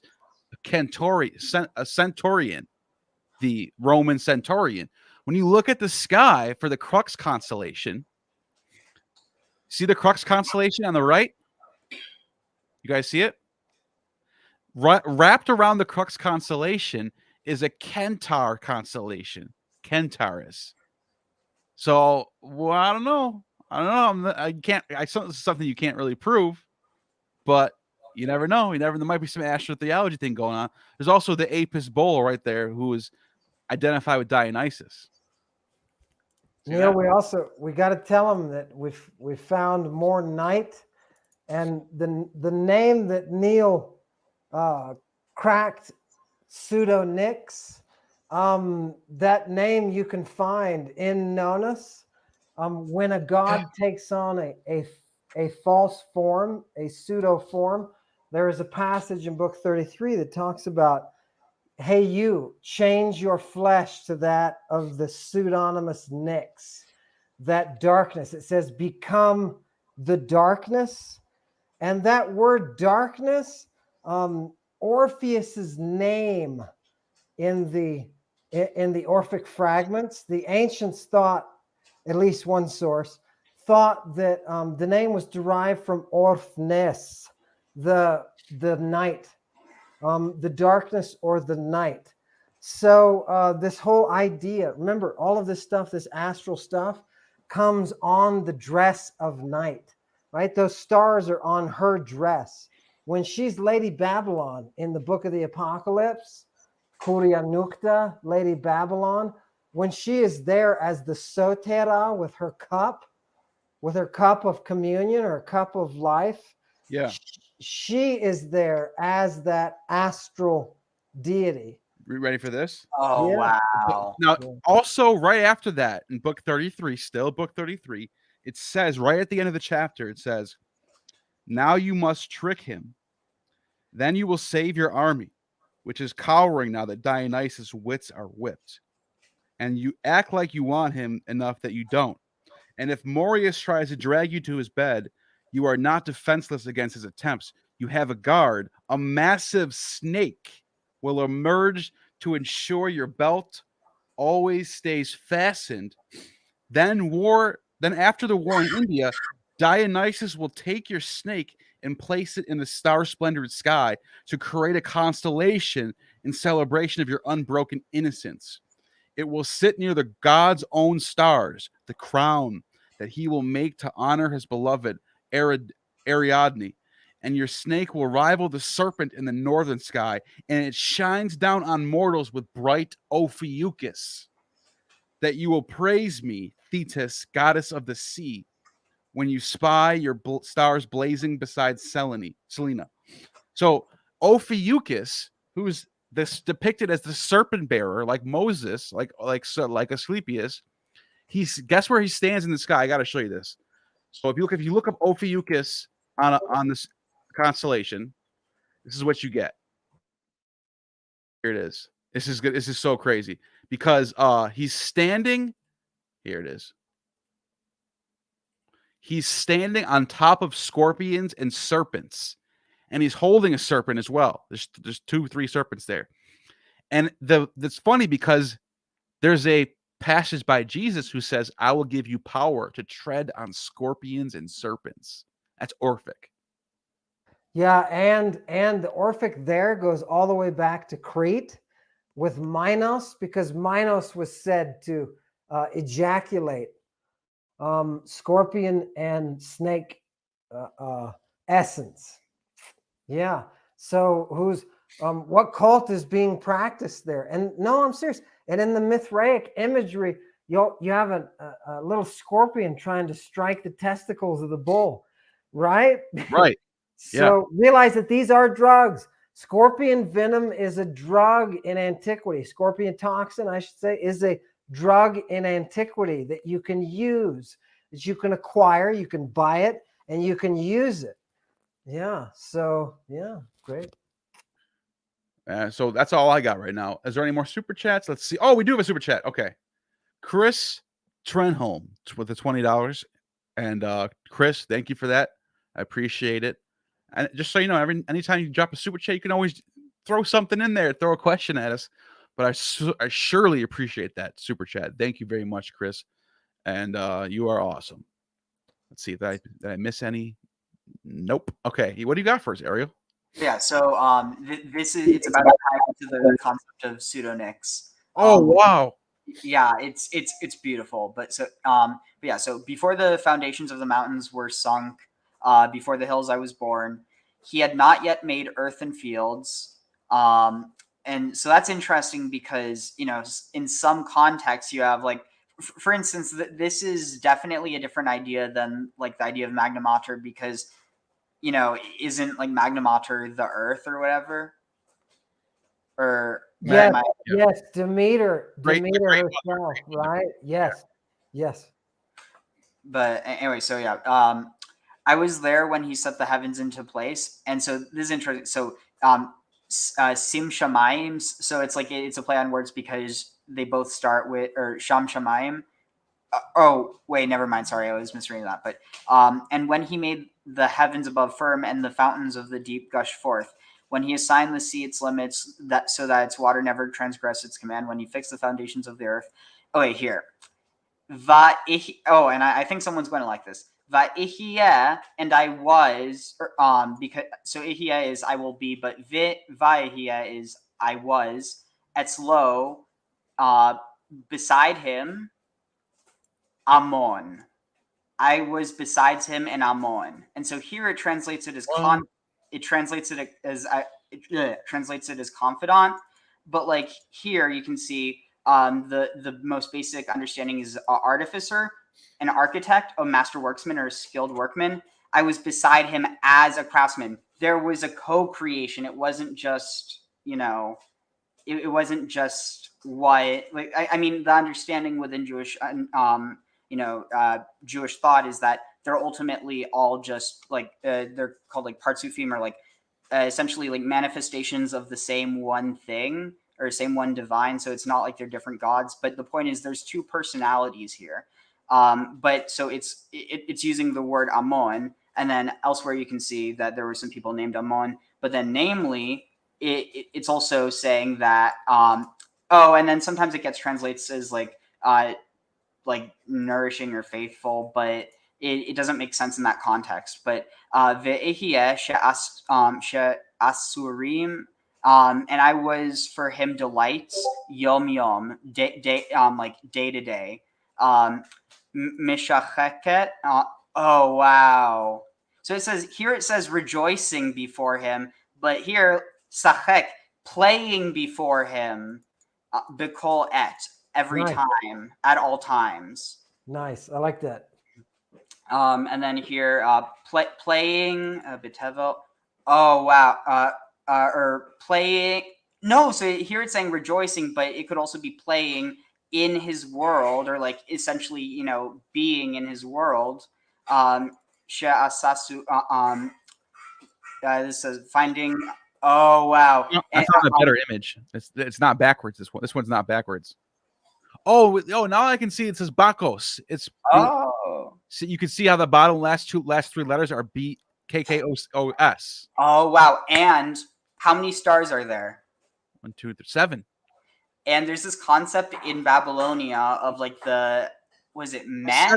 And we were just talking about how the priest, the Jewish priest, has to dip his hand 7 times and into the blood of the bull who's slain by Mithra, who has 7 stars on his cape, Pleiades. Also, Apuleius, when he gets baptized in the initiation rites of Isis, dips his head 7 times in the water. So the number 7 is important. Yeah, seven laps around Jericho, 7 laps around the bride in a Jewish wedding. And it's interesting because like in Babylon, these like 7 meh, or I forget exactly what it's called, but it's like it's really obscure, but it's almost like 7 powers or something, which I have a feeling it probably had something to do with the plants. But right. Yeah, no, you're onto something, Ariel. You're onto something because It's the magic of the seven spheres. The Magus works within the seven sphered cosmos. And that's what those are, Right. ultimately. So each of those stars is a ruler of that sphere. But the Egyptians said as above, so below, because they happen to have, by coincidence, 7 Nile Delta mouths. The Nile comes out and breaks off into 7 rivers going out into the Mediterranean. So they thought that each of those rivers was connected to one of those moving bodies in the sky. Oh, that's so fascinating. Oh, yeah. The Pleiades, man. That's where the Satan's mother is. Yeah. Beautiful. Oh, okay. So this is one of my favorite parts. So it says, Vatabanim, and now children, or now sons, Shimuli, listen to me. The Ashrei Darchai Yishmeru. Listen to me and be happy. Like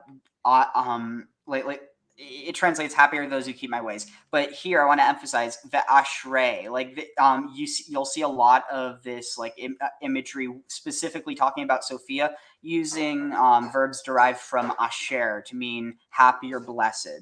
And it's like it's too much to be just a coincidence, especially because some of the other reference to being a confidant or being like essentially a co-creator with God.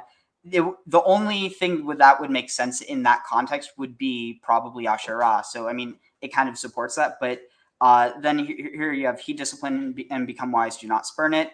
And then again, Ashrei Adam, happy is the man, Shomei Ali, who listens to me, Lishkod. And so this is the same root as Shaked, which means almond or almond shaped. And so I previously made the argument that without the Masoretic, vocalization, the word shaked, when it's referring to the tree of life having almond blossoms, that it actually might be almond-shaped blossoms and be referring to a different plant. But yeah, so here you have this connection between like Asher and Shaked, but coming early to my gates each day, waiting outside my doors. And so in this context, in the Jewish context, it's understood as like people who wake up early to go study Torah, because the gates of her are Torah. But if you look at this within an Orphic context, coming early to my gates each day. So this is like referencing, like the was it the break of dawn probably. When we all meet, Ariel, all we Orphics, we meet before the sunrise in that twilight, because that's when she is the most powerful, right? That's when we find Nyx's daughter and can create the image of pseudo Nyx. Oh, I love it, man. The Satanists do the same thing in the Middle Ages. They all meet at that bewitching hour. People think it's midnight. It's not. It's that twilight right before dawn. And the early Christians did the same thing. Yeah, if you go to Pliny the Younger says at dawn is when the Christians get together and sing hymns, which is an Orphic tradition to sing hymns at the dawn to greet the morning star, Lucifer. Exactly. I'm not just saying that. That's really a thing. Yeah. But yeah, so then here you have, for he who finds me finds life. There's that idea of that we were talking about before, and obtains favor from the Lord. But he who misses me destroys himself. All who hate me love death. Isn't that the most gorgeous? Isn't that the most gorgeous line of poetry? I mean, come on, dude. Seriously? Yeah. Those who hate. Dang it. Frozen. But yeah, until he comes back, I don't know. There's something really beautiful about that, because like, I mean, it tends to be the most like the people who love death, and like they tend to be the most fundamentalist, like, and obviously they're not going to say they love death, but it's kind of like people who have hate in their hearts. It's I don't know, I definitely feel there's a connection. But it's also interestingly because wow. So what if you look at this within the context of when Jesus is saying that all the he's saying all these Jews, and I say that within like a specific context, like the Jews following the temple, essentially thinking that they weren't going to go to heaven, or that they were going to go to the bad place, or they weren't going to be preserved for eternity. And what if he's saying that it's because they've rejected their mother? Maybe. I mean, it's saying those who was it for he who finds me finds life, but he who misses me destroys himself. That sound like this is in Proverbs. I mean, this is also when you start to have the idea of heaven and hell really be like established, because prior to that you only really had the idea of Sheol. Right. You know what I was just thinking about? I want to get what you guys. I want to know what you guys think about this, because none of us are Vedic experts. But when I'm reading Nonnus Dionysiaca, and he's very heavily connected to India, and so you got the Maenads dancing and playing flutes. But then you look at the imagery, iconography of the Vedic stuff, and you see a lot of similar iconography of the playing the flutes and dancing and singing hymns. And I wonder if there's a connection there. I wonder if there's a connection between Krishna and Dionysus. Oh, 100%. They wreck. Haven't you made a video covering that the association they had? Well, I know that the Greco-Bactrians, which was a Seleucid empire in the Far East, close to India, and they had Buddhas that were like Buddha Dionysus crossovers. So it looked like Buddha, but it was Dionysus. I'm pretty sure I've heard that with Shiva as well. But another thing that's interesting is they're both associated with cannabis, and they're both associated with what is it? Dang it. Oh, so you know about the whole Hayoma Soma thing? Yeah. The cup. Yeah. So the what was it called? The cup. That's the cup of Medea, because the Hayoma cup is from Media and Persia. Those are the lands of Perseus and Medea. Yeah, so you have the so in Persia you have Hayoma or Hauma, and then in India you have Soma, and they're connected. So we are know, definitely connected. Yeah. Yeah, so we know that much, but you should really get Chris Bennett on to talk about this. I think he'd have a lot of thoughts on this. Chris Bennett loves Scythians with their cannabis and does great work. He does great work on the Scythians. Shout out to Chris Bennett. You got to give a hell of an interview. You got to get me connected with Chris Bennett. Yeah, I'm friends with him on Facebook. Oh wow! So you both know him then? Yeah, I went to a conference. He invited me to a conference, and he paid. It was in Vancouver, and he paid me in Canada. It wasn't payment; it was a little bonus of cannabis. I thought that was nice. So is he the one that wrote the book about the mushrooms and Jesus? No. Oh, okay. I'm thinking of someone else then. No, Chris Bennett's the one who's written on Ashura, the Tree of Life, and cannabis. Oh, and he was really the inspiration for me to like. If it wasn't for him, I don't think I would have started down any of this route. But another thing that wait, hold on a second. Ammon, who was the one that you said that that wrote the book that went on Joe Rogan? Actually, you said your friend wrote on Joe Rogan. Who was that? He's not my friend. Okay, all right. He's the author of The Immortality Key. Oh, his name is Brian Murarescu, and he interviewed me before he wrote the book.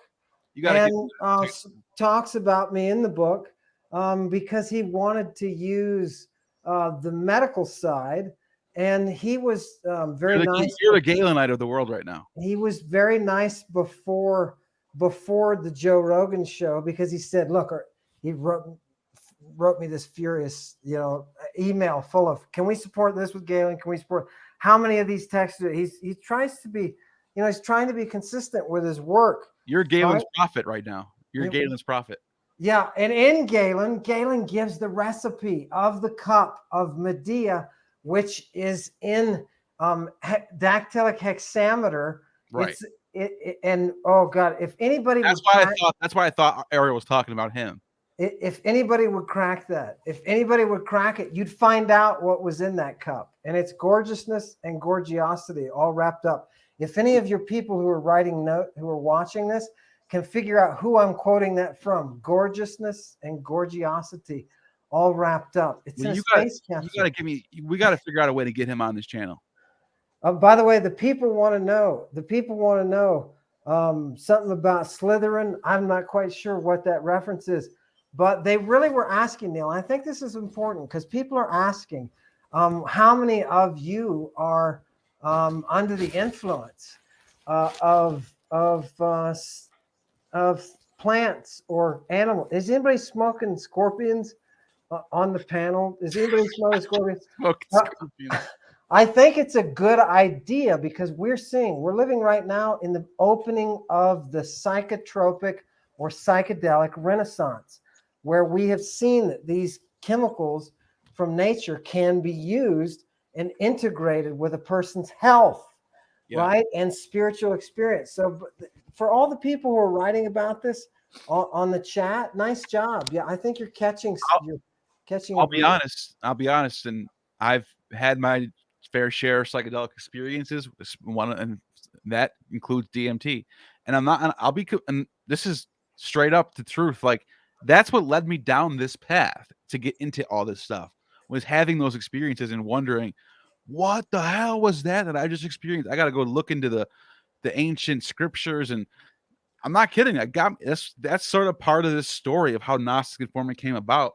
I'll never forget the one time I had a DMT experience where whatever I experienced, I thought I met what looked like Brahma.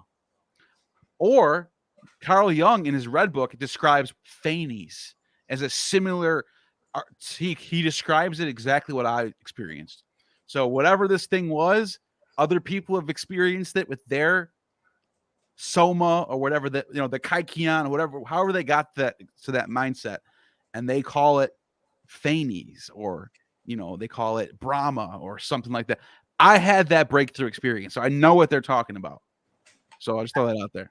I mean, it makes total sense. Like, we know there's records of like inquisitors and like missionaries who used I think it was mandrake to actually like convert people to Christianity. They convinced them so assuredly of their belief because they managed to get them under the influence of it. Yeah, it's those roots. It's always the roots. Something with those roots that are potent. Yeah. Roots. By the way, I'm thinking about getting some, not to use, just like at yeah. Allegedly, Mandy S. I could never understand why Catholics would eat and drink Christ's body and blood, but if it was connected to death of Zagreus by the Maenads, yeah. And also, don't forget the blood in the body. You never know. There might be some psychedelic thing happening. You never know. I'm just throwing that out there.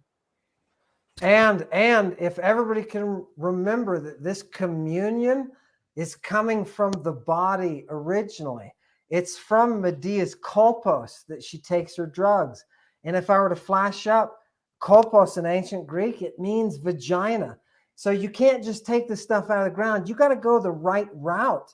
And you got to have a cup. You got to have a person who can administer this. Their body does something to it that gives you, that's why we need them. That's why we need her song. It's because it's her body that is bringing us into this dual universe, opening our eyes. I love it. Eve, yeah, so someone in the chat made a good point. Phanes is not male or female. Phanes is androgynous, and Phanes is before any gods. Phanes literally is chaos, abyss incarnate. And who's his daughter? Who's his daughter? Nyx. Yes. Daughter of Nyx, and his son is Eros. Yeah. Eros and Nyx come from Phanes. Yeah. So there's your trinity right there. Androgynous parent, male and female. It's not mother, son, mother, daughter, son, or mother, father, son. It's androgynous mother, androgynous parent, I should say, and then son and daughter. That's what it really is. I like that. That's the concept of Barbello, right? Yeah, Barbello. Yeah, yeah. That's because it has that lion-headed deity wrapped with a serpent. No. They call that Mithra sometimes too. No, that's Yaldabaoth. Barbello is the mother, father, mother. That's right. Yeah, it gets kind of warped when you go to other, like in the Magi, they switch it. Like the Mithra has the lion head with the serpent around it, and they switch it up and there's a reason for that. They're polemicizing each other. These religions aren't agreeing with each other. They're actually on opposite sides of theology. It's That's part why. of the magic. It's part of the magic too, because Nonnus brings up in a riddling way, brings up the mystery of the daughter who is both the lover and the mother, right? So a lot of people, modern scholars, and they don't do it from the languages, and they suck for that. But they talk about the maiden, mother, and crone, bull. It's not maiden, mother, crone in the Orphic model. It's daughter, mother, wife. Holy crap! Yeah, you always got these bursts. What? Astral? Are you talking about? No, well, not directly, but here.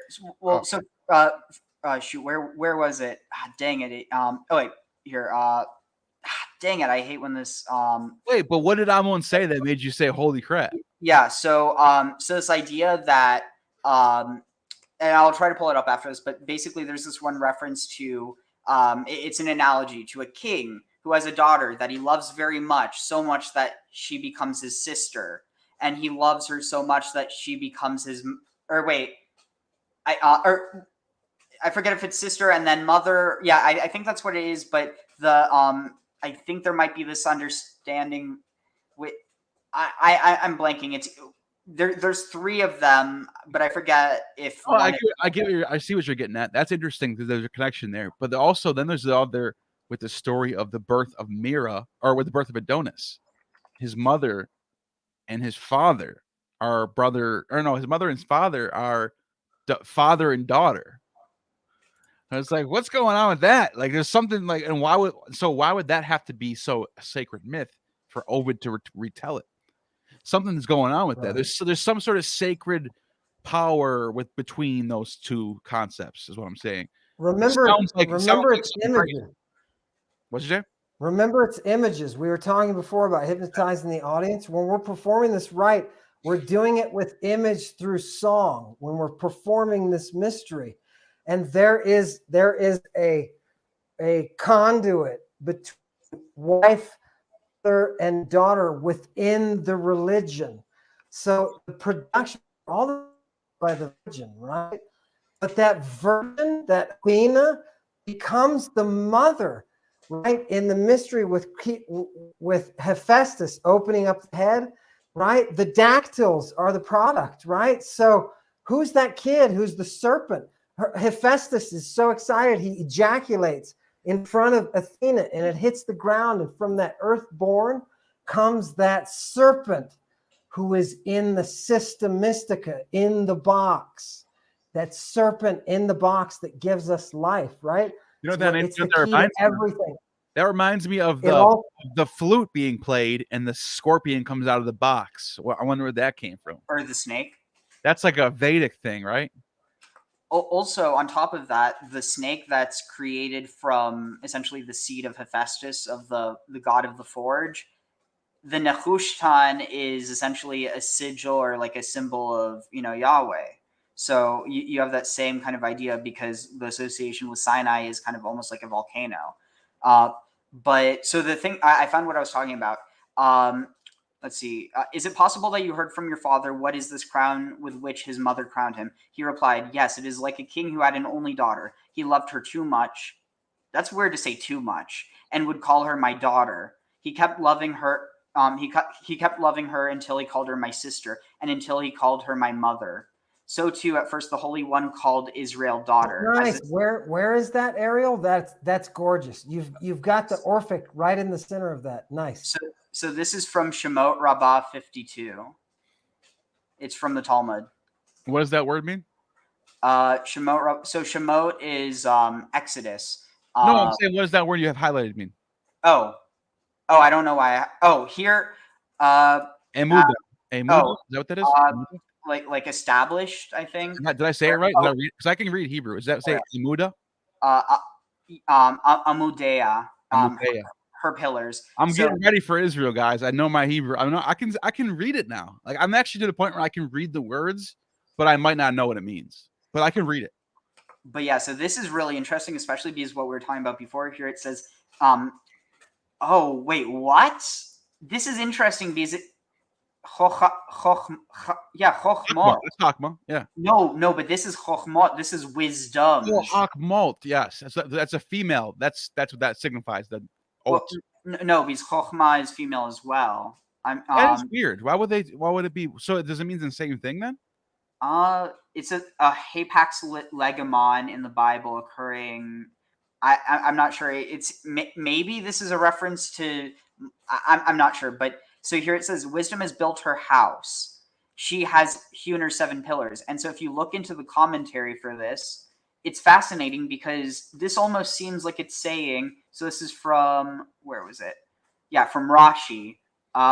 Wait. Oh, it says, "With wisdom has the Holy One, blessed be he, built the world." But then elsewhere you see, "She has hewn her 7 pillars, the 7 days of creation." Another explanation, this refers to the 7 books of the Torah. But if it's the 7 days of, she has hewn her 7 pillars, it's essentially saying that she made the 7 pillars, whether that's the 7 days of creation or the 7 books of the Torah. Wait, what? 7 books of the Torah.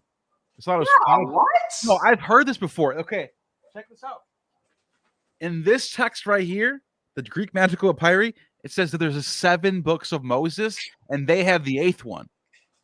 Apparently there's 8 now. There were 7, and then now they're in this, according to this guy, there's 8 now. Yeah, So I've read the 8th. It's wonderful. Yeah. You should find it. It's good stuff. I'm telling you, Ariel, you will absolutely have a bookgasm all over the place with the PGM, with the Papyri Graikon Maga. Yeah. Oh yeah. Yeah, totally. I wonder what the 7. I wonder what the next 2 after Numbers and Deuteronomy would be, because it can't. It's not just Joshua and Judges, is it? It's got to be something else, right? No. They're extra books. They're extra books, brah. Oh, it's probably, you know what it is? It's probably Jubilee and Jasher. Oh, yeah. I'm just guessing. I mean, because if you think about it, was it Leviticus or Deuteronomy that was found? Like, for all we know, like at the end of the day, I don't know. That's definitely something that would be interesting. The book of Joshua in the Torah, or in the Tanakh, says all of these events were recorded in the book of Jasher. So so whoever wrote there's an ancient book of Jasher that's lost now. The one we have today is way new. Someone wrote that in like 500 AD, or maybe even after, maybe even like 1000 or something. It's not the one that the one that's quoted in the book of Joshua. No one even knows what that is. All we know is whoever wrote Joshua is referencing it, and that's all we know. We don't even know what's in it. That could be one of the 6, 7 books of Moses, in my opinion. The 8th, the Ogdoad, the 8th is the one that has the Iao in it. And a Praxis too. Yeah, I'm telling you, Ariel, you can turn that staff into. Oh, there were Gnostic Jews before Christianity. That was a thing. Oh yeah. But okay. Here's one of the symbols. Ah, fuck! I just stubbed my toe. This part definitely is Orphic, though. She has prepared the feast. Oh, look at. Oh yeah.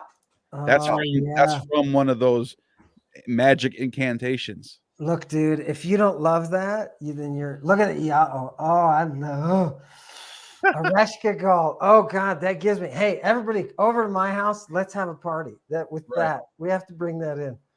Okay, who's gonna? Okay. All right. Go ahead. Too much. Ariel, finish off. Very good. But yeah, she has prepared the feast. And then okay, wait. So Tavcha. Wait, what? No, come on. You cannot just translate that how they translated that. I am sorry. What is it? Okay, hold on. Let me try to read it. Mabaha? Or no. Tabaha? Tavha? Okay. What does that mean? So this is, she has slaughtered or butchered or killed ruthlessly. This is so interesting because it says she has prepared the feast. So, she has slaughtered. Mascha, she mixes the wine. I know why they would translate it that way. Because when you prepare a feast, you have to slaughter an animal. Yeah, but it seems interesting because think about it. What did the Kybalian cult do? They part of it was slaughtering animals. it's not just about the feast, but that's emphasized in this because they don't want to bring up that, you know, it doesn't seem very feminine to slaughter, but that's interesting. But It is. I'll give you that. she also mixes wine and arranges the table. Is this a thrisis? I'm sorry, I'm going to cut you off, but I'd have to ask Ammon, is this a thrisis? Hold on a second. Can you see that? The guy on your left. Is that Ammon? You're muted, dude.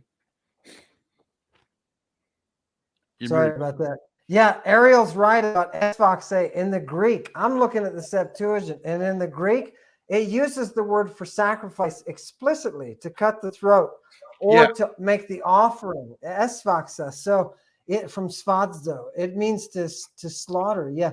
Now, what word did you want? No, I was asking if that staff, was that a thrisis in his hand? In what verse? No. He was showing on the screen. Oh, here. Show me the picture You again. see it? Oh, in the PGM. Yeah. How do I know? Looks like it is. I don't know. Yeah, it kind of looks like Ariel's. Look, show Ariel that. It looks like you hold that up, Ariel. That's what I was trying to do. I'm trying to get Ariel to see if the thrisis is connected to the astral pole. It's got that little upsilon going at the top. Aaron's staff reminds me of Dionysus's staff. Doesn't it, with the flowers and all that stuff? They both have serpents connected with them, right? So that's cool. Definitely. Yeah, I'm gonna have to figure out how to cast bronze serpents around this. No, Ariel, you need to go to your local pet store and see if you can get a venomous viper. No, look, cultivate a relationship with them. I'm serious. Cultivate a relationship with them, and you can walk around town with that viper just coiled around the end of that. He'll sit there all day, bro. If you feed him all the time, he'll sit there all day, and people will poop their pants around you because this is a death-dealing instrument, right? So did Bacchus have it? Yeah. Is that part of the panic from the pans? Yeah. Is that fear?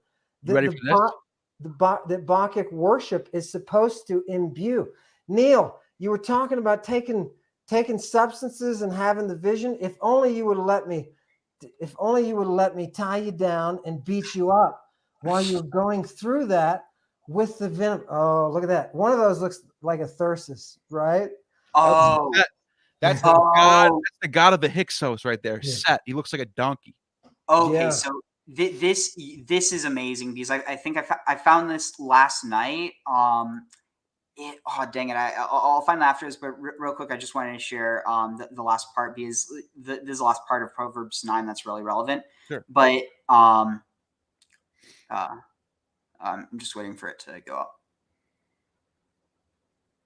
I'm looking for that Moses thing with the 8th book. Oh. I'm gonna find it. All right, I'll just read it then. So so you have, she's prepared the feast, set the table. She has also sent out her maids. Yeah, she has sent her the damsels or the young women to call out from the wait, what?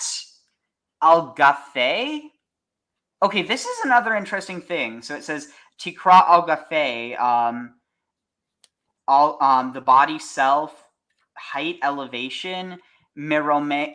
So it says on the heights of the town, but the thing is that I don't know. There's something else going on here. I don't know enough to really interpret that. But so mirome karet. And what's interesting is this is a relatively uncommon form of city because it's the same form that you see in Carthage, Karthadash. This is karet, but another form is ear. But that's just kind of interesting. But what was it? Dang it! What were you saying before the snake thing? I don't know, but there's all these weird incantations for Abraxas and Seth in here. Oh, right. So then it Seth. says the charm of Solomon that produces a trance, works both on boys and adults. I swear to you by the holy gods and by the heavenly gods not to share the procedure of Solomon with anyone, and certainly not to use it for something questionable, unless a matter of necessity forces you, lest perchance wrath be preserved for you. Woo-hoo. Works on boys as well I as don't know, why would they say that? Works on boys. Like, what? Oh, I love this stuff, dude. I can read this all day. But yeah, so with Seth though, there's something really interesting there because it almost seems like he's kind of like fitted into the whole Cain and Abel narrative. I mean that's not like I'm just kind of saying that. I don't really have any backing for that. But what's interesting is if you actually look at what his name means, and I have it pulled up here. Oh wow, I just found something crazy. Go ahead, read that first though. Okay, so sheet and that. So shin yud taf, to put or set, to put lay, to set station, to constitute make, to take one's stand, to lay waste. Okay, so that's interesting. One of them's to lay waste. But then alternatively, you also have further down, shet. How are you gonna shit yourself? Seat of body or buttocks. In other words, ass. Wow. That's weird. Wait, just okay. I don't mean to stop what you're saying, but you got to hear this. This is about Nyx. Oh my God, this is what it says: untimely deaths and those dead violently. I'm sending food. Triple-headed goddess, lady Nyx, who feed on filth. Virgin, key-holding Persephone, Cori, out of Tartarus, grim-eyed, dreadful, child-girt, with fiery serpents. And then there's all these crazy stuff, and on the bottom it says, Lady of the Crossroads, oh black bitch. What? Because it's night, get it? Night, you know? But like still, like what is who wrote this, dude? Yeah, she's the black wolf. She's the black wolf. Yeah. And when you say she's girt with children, why do you think that she's associated? You know, that's like the 8th reference to boys entering an initiation cult with a virgin mother in the middle of it. What are these people doing? And you know, are they really producing the Ready for this one? Yeah. With legs outspread, a black sphinx pierced vagina, and all those are the symbol of my power. Read the next line. Bronze sandal of her who rules Tartaros. Did you see the boy, the pederast? It's right there. Keep reading. Oh, the symbol of my power, the bond of all necessity will be sundered, and Helios will hide at your light at noon, and Tethys will overflow the world which you inhabited. Ions quaking heaven will be disturbed. Kronos in terror at your pole. It's a woman too. Asherah pole. Overpowered by force, has fled to Hades as overseer of the dead below. What were you talking about, though? Oh, hair of virgin cow, the seed of Pan. Is that one? Oh, the boy. I found it. Here it is. Blood of turtle dove, hoof of a camel, hair of a virgin cow, seed of Pan, fire from a sunbeam, colt's foot, spindle tree, boy love, boy drill, a gray-eyed woman's body with legs outspread, a black sphinx pierced vagina. Yeah, and notice that it says a gray-eyed woman. Athena is referred to epithetically as the gray-eyed, right? That's why I keep insisting that this pierced vagina is the vagina of the virgin, and that's why the boy is there, right? It's still at us. We are still bringing him from the point of being the boy who's got a mother to the man who has a lover. Wow. She puts a scroll into her vagina, this black sphinx, right? And of course, why are they calling her the Sphinx? Now you know why Oedipus, there's this crazy pot from antiquity with the black sphinx standing in front of Oedipus, and he's jerking off. I won't say jerking off. I'll say I saw that before. He's ejaculating. The skull. Why is this ejaculate there? And why is this exactly? Yeah, let's ask. And if we're Pythagoras. Hmm? What'd you say? No, if we're Ophites, we're going to use that communion. That's why we have the heresiologists say, "Oh, don't follow the Ophites. They have that semen communion, right?" Right. Wow, there's a lot of weird, crazy stuff in here. The So ritual. now, does it not disturb you, Neil? Does it They not? have chants. They have curses and charms in here to get people to love you. It's called the ritual of Eros, consecration and preparation. And like you're supposed to have 3 daggers, votive tablets, bow and arrow, 7 lamps, 7 cakes, 7 pine cones. Can you imagine someone actually trying to do this to get someone to love them? They have the That's some incubus. desperation right there. They have the incubus incantation too, in which you can ride an incubus like an Uber. And it's a series of images. It's a series of images that is supposed to put you into that form. And just out of curiosity, when I was using my Orphic grammata or my Orphic vox in order to translate that, because you can get the Greek, Neil, to the PGM, and it makes it 10 times good. In the PGM, it says that the language of Orpheus, or the Orphic letters, are used in order to convey that power. And so when you take that and you set it next to the incubus incantation, I did that. I did that and had somebody at a distance. It got me kicked out of a Catholic university. Here. But I had somebody at a distance claim that they saw me float through a door, a steel door, and hover above their roommate as an incubus penetrate their roommate. Here, I found this text. I found it. It says, "The 8th hidden book of Moses." In another manuscript, it was found. I found was written, "The hidden book of Moses concerning the great name, for everything in which the name of him who governs all." That's translated by Morton Smith. That's a real scholar too. This is not just some made up. Morton Smith's translating a text that talks about an 8th book of Moses. So it's not just 7. It's not just 7. It's 8 books of Moses. That's crazy. Like, I have to admit, this needs its own video. The 8 books of Moses. Yeah, we should do some digging and to find out what this is. Yeah. Also, like, it is striking. I mean, I'm looking at this one verse from Song of Solomon, and I mean, like, it is. Where'd he go? It is like so striking, and even just the way that it gets translated. I mean, there's certain things. I'm listening.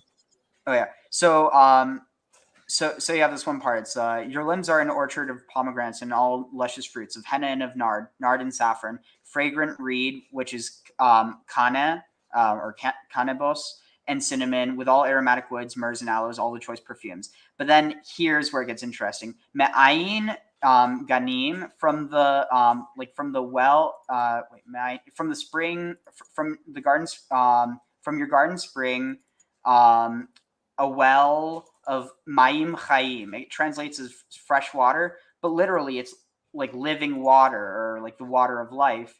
That flows from Lebanon. But here's the next verse is where it gets really interesting. I've come to my garden, my own, my bride. And that word is, wait, what? Kala. Yeah, my bride. My own. It translates it as my own, but it's my sister. Really? Yeah. So, So I've come into my garden, my sister, my bride. I have plucked my myrrh and my spice. And the word for spice is like drug, essentially basam. Eaten my honey and honeycomb, which might be in reference to hashish. That's what Chris Bennett has put forward. I mean, like, he wasn't the first one to do that, but drunk my wine and my milk. Eat lovers and drink deep of love. I was asleep, but my heart was wake. Hark, my beloved knocks. Let me in, my own, my darling, my faultless dove. For my head is drenched with dew, my locks with the damp of night.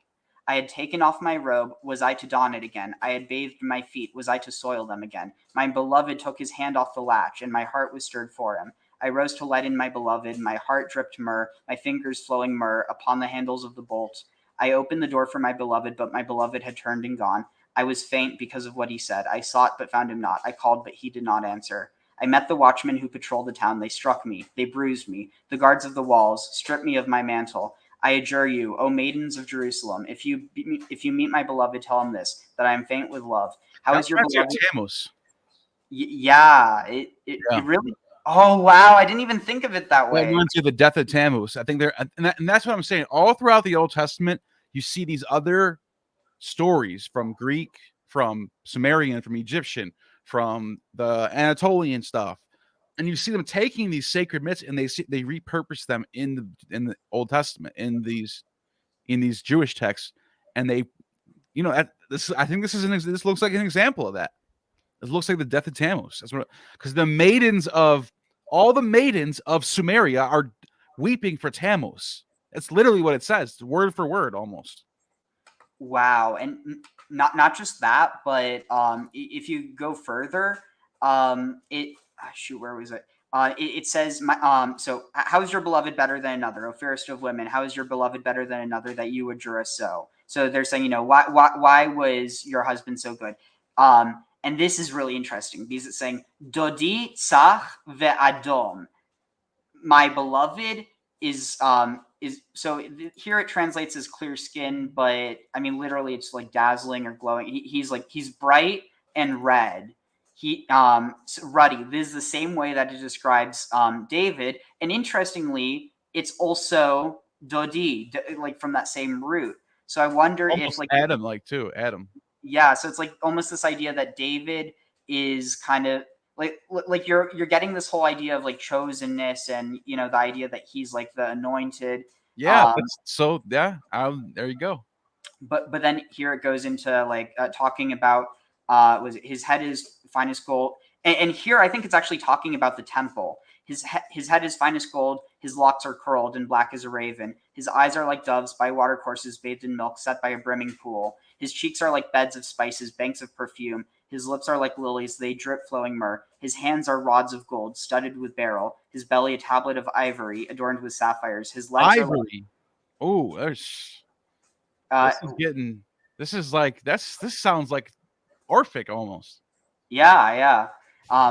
Dude, they're talking about slutty archons and incubi and succubi over in the chat, and it's a real. I mean, I love this chat. It runs along beautifully with what you guys are talking about.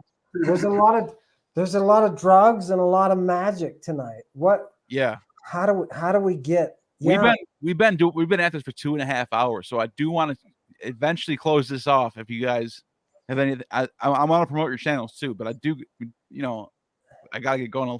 Not right now, but soon. I want everybody to meet me at dawn. This is getting XXX yellow. I want everybody to meet me at dawn for the Saba, and I want everybody to grab your incubus and find a way to that island.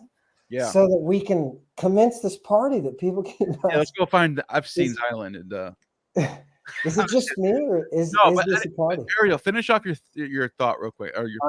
Perfect. This is at the end of it. His legs are like marble pillars set in sockets of fine gold. He is majestic as Lebanon, stately as the cedars. His mouth is delicious, and all of him is delightful. Such is my beloved, such is my darling, O maidens of Jerusalem. Like, wow. Like, that reminds me of the death of Tammuz, like almost perfectly. It does. All the maidens are what does it say they are? The maidens are mourning, or no? Is that what it says? Probably that's what they do for the death of Adonis. It's a Adonis, Tammuz, Eshmon. It's all the same, man. It's a Kinneros, like Kinneros, Mir's father. Right? Actually, I have the text right here. I can read it. I have it right here. Here's what it says. I just remembered that I had this saved. I think Yellow Psyche is possessed. I'm pretty sure she's totally. And Nana, it's not. Demutzi. Here it is. He or she. I'm sorry, Yellow Psyche. If you're hermaphroditic, I'm sorry. But so here's what it says. Here's what it says. Come on, why is this thing still loading? Okay. It says Demutzi was taken captive at Uruk. He will no longer. So just remember what you just heard from Ariel. He will no longer bathe in Eridu. He will no longer soap himself at the holy shrine. He will no longer perform a sweet task among the maidens of the city. The ewe gives up her lamb. The goat gives up her kid. The harp plays the reed pipe of the morning. I would go to him. I would see my child. The mother walked to the desolate place. Sertu walked where Demutzi lay. She looked at the slain wild bull. She looked at his face. My child, the face is yours. The spirit has fled. There is mourning in the house, the grief in the inner chambers. I ask the hills and valleys, where is my husband? I say to them, I can no longer bring him food. I can no longer serve him drink. The jackal lies down in his bed. The raven dwells in his sheepfold. You ask me about his reed pipe. The wind must play it for him. You ask me about his sweet songs. The wind must for them. See? It sounds kind of similar, doesn't it? Yeah. Yeah. So, I know, I'm just throwing that out there. They're all possessed, Neil. All your people are saying they're possessed, and yellow psyche is hermaphroditic. I mean, yes. Yeah. What can we do, guys? Should we just sit around, or should we actually put this to practice? I mean, we have a chance. Practice. Well, if you want to practice this and get initiated, here's Lady Babylon. This is the channel. Go subscribe, and also I'm giving a copy and paste for this one. So now you give a direct link to click on. I just dropped in the chat Ariel's channel. So, you can also just click on it and show the. Oh, you know what? I can do this. I can go like this. Boom. Oh wait. Wait. What did I do? What did I just do? Hold on a second. I'll get it. So hold on. Ariel's channel is. I'm gonna get to it right now. Hold on. Yeah, I just started it. You have to put everything up there. Open up a new link or open up a new thingy. Okay, there's Ariel's channel. Asherah. I just subscribed and hit the bell. Let me just show it to you guys now. Bam. There it is. Asherah's orchard. It says Pardus Asherah with Ariel Rosenberg. Ooh, here we go. And look at that. Ariel. We got featured there. There we go. That's the team right there. Nice. So there you guys got 2 channels to check out. Subscribe, hit the bell, and yeah, that's it. I'm gonna do something fun. I'm gonna interview Carl Ruck next week when he's back from his vacay. I'm gonna interview him, and I'm gonna try to get I know him, right? So I can get under his defenses, and I'm gonna try to get the best material from the mystery side that people can say, oh my God, this isn't just, Neil isn't just having crazy topics on it. This is part of the secret bedrock of everything. And I'm going to talk with him just for 2 minutes about the actual recipe that Nero had that would bring us back this holy rite. I'm going to talk to him about it. So maybe Yellow Psych, in your hermaphroditic way, can help us to open the portal to bring Lady Babylon back. That's all I'm gonna say. Is that good? Yeah, Yellow Psych says bathe in his blood. Sub, thank you. Also, I just want to end off my thoughts on one thing. Yeah.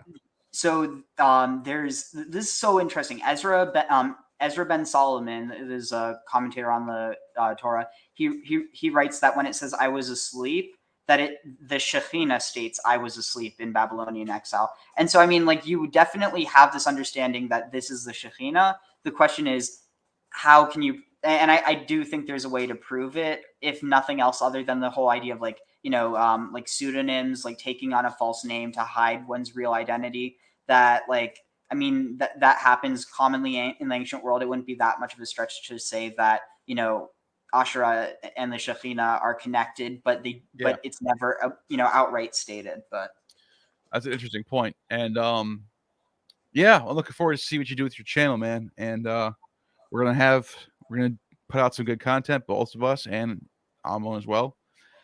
And that's it for tonight. We've been doing this for over 2.5 hours now, so I'm just gonna say it. You have just attained true gnosis.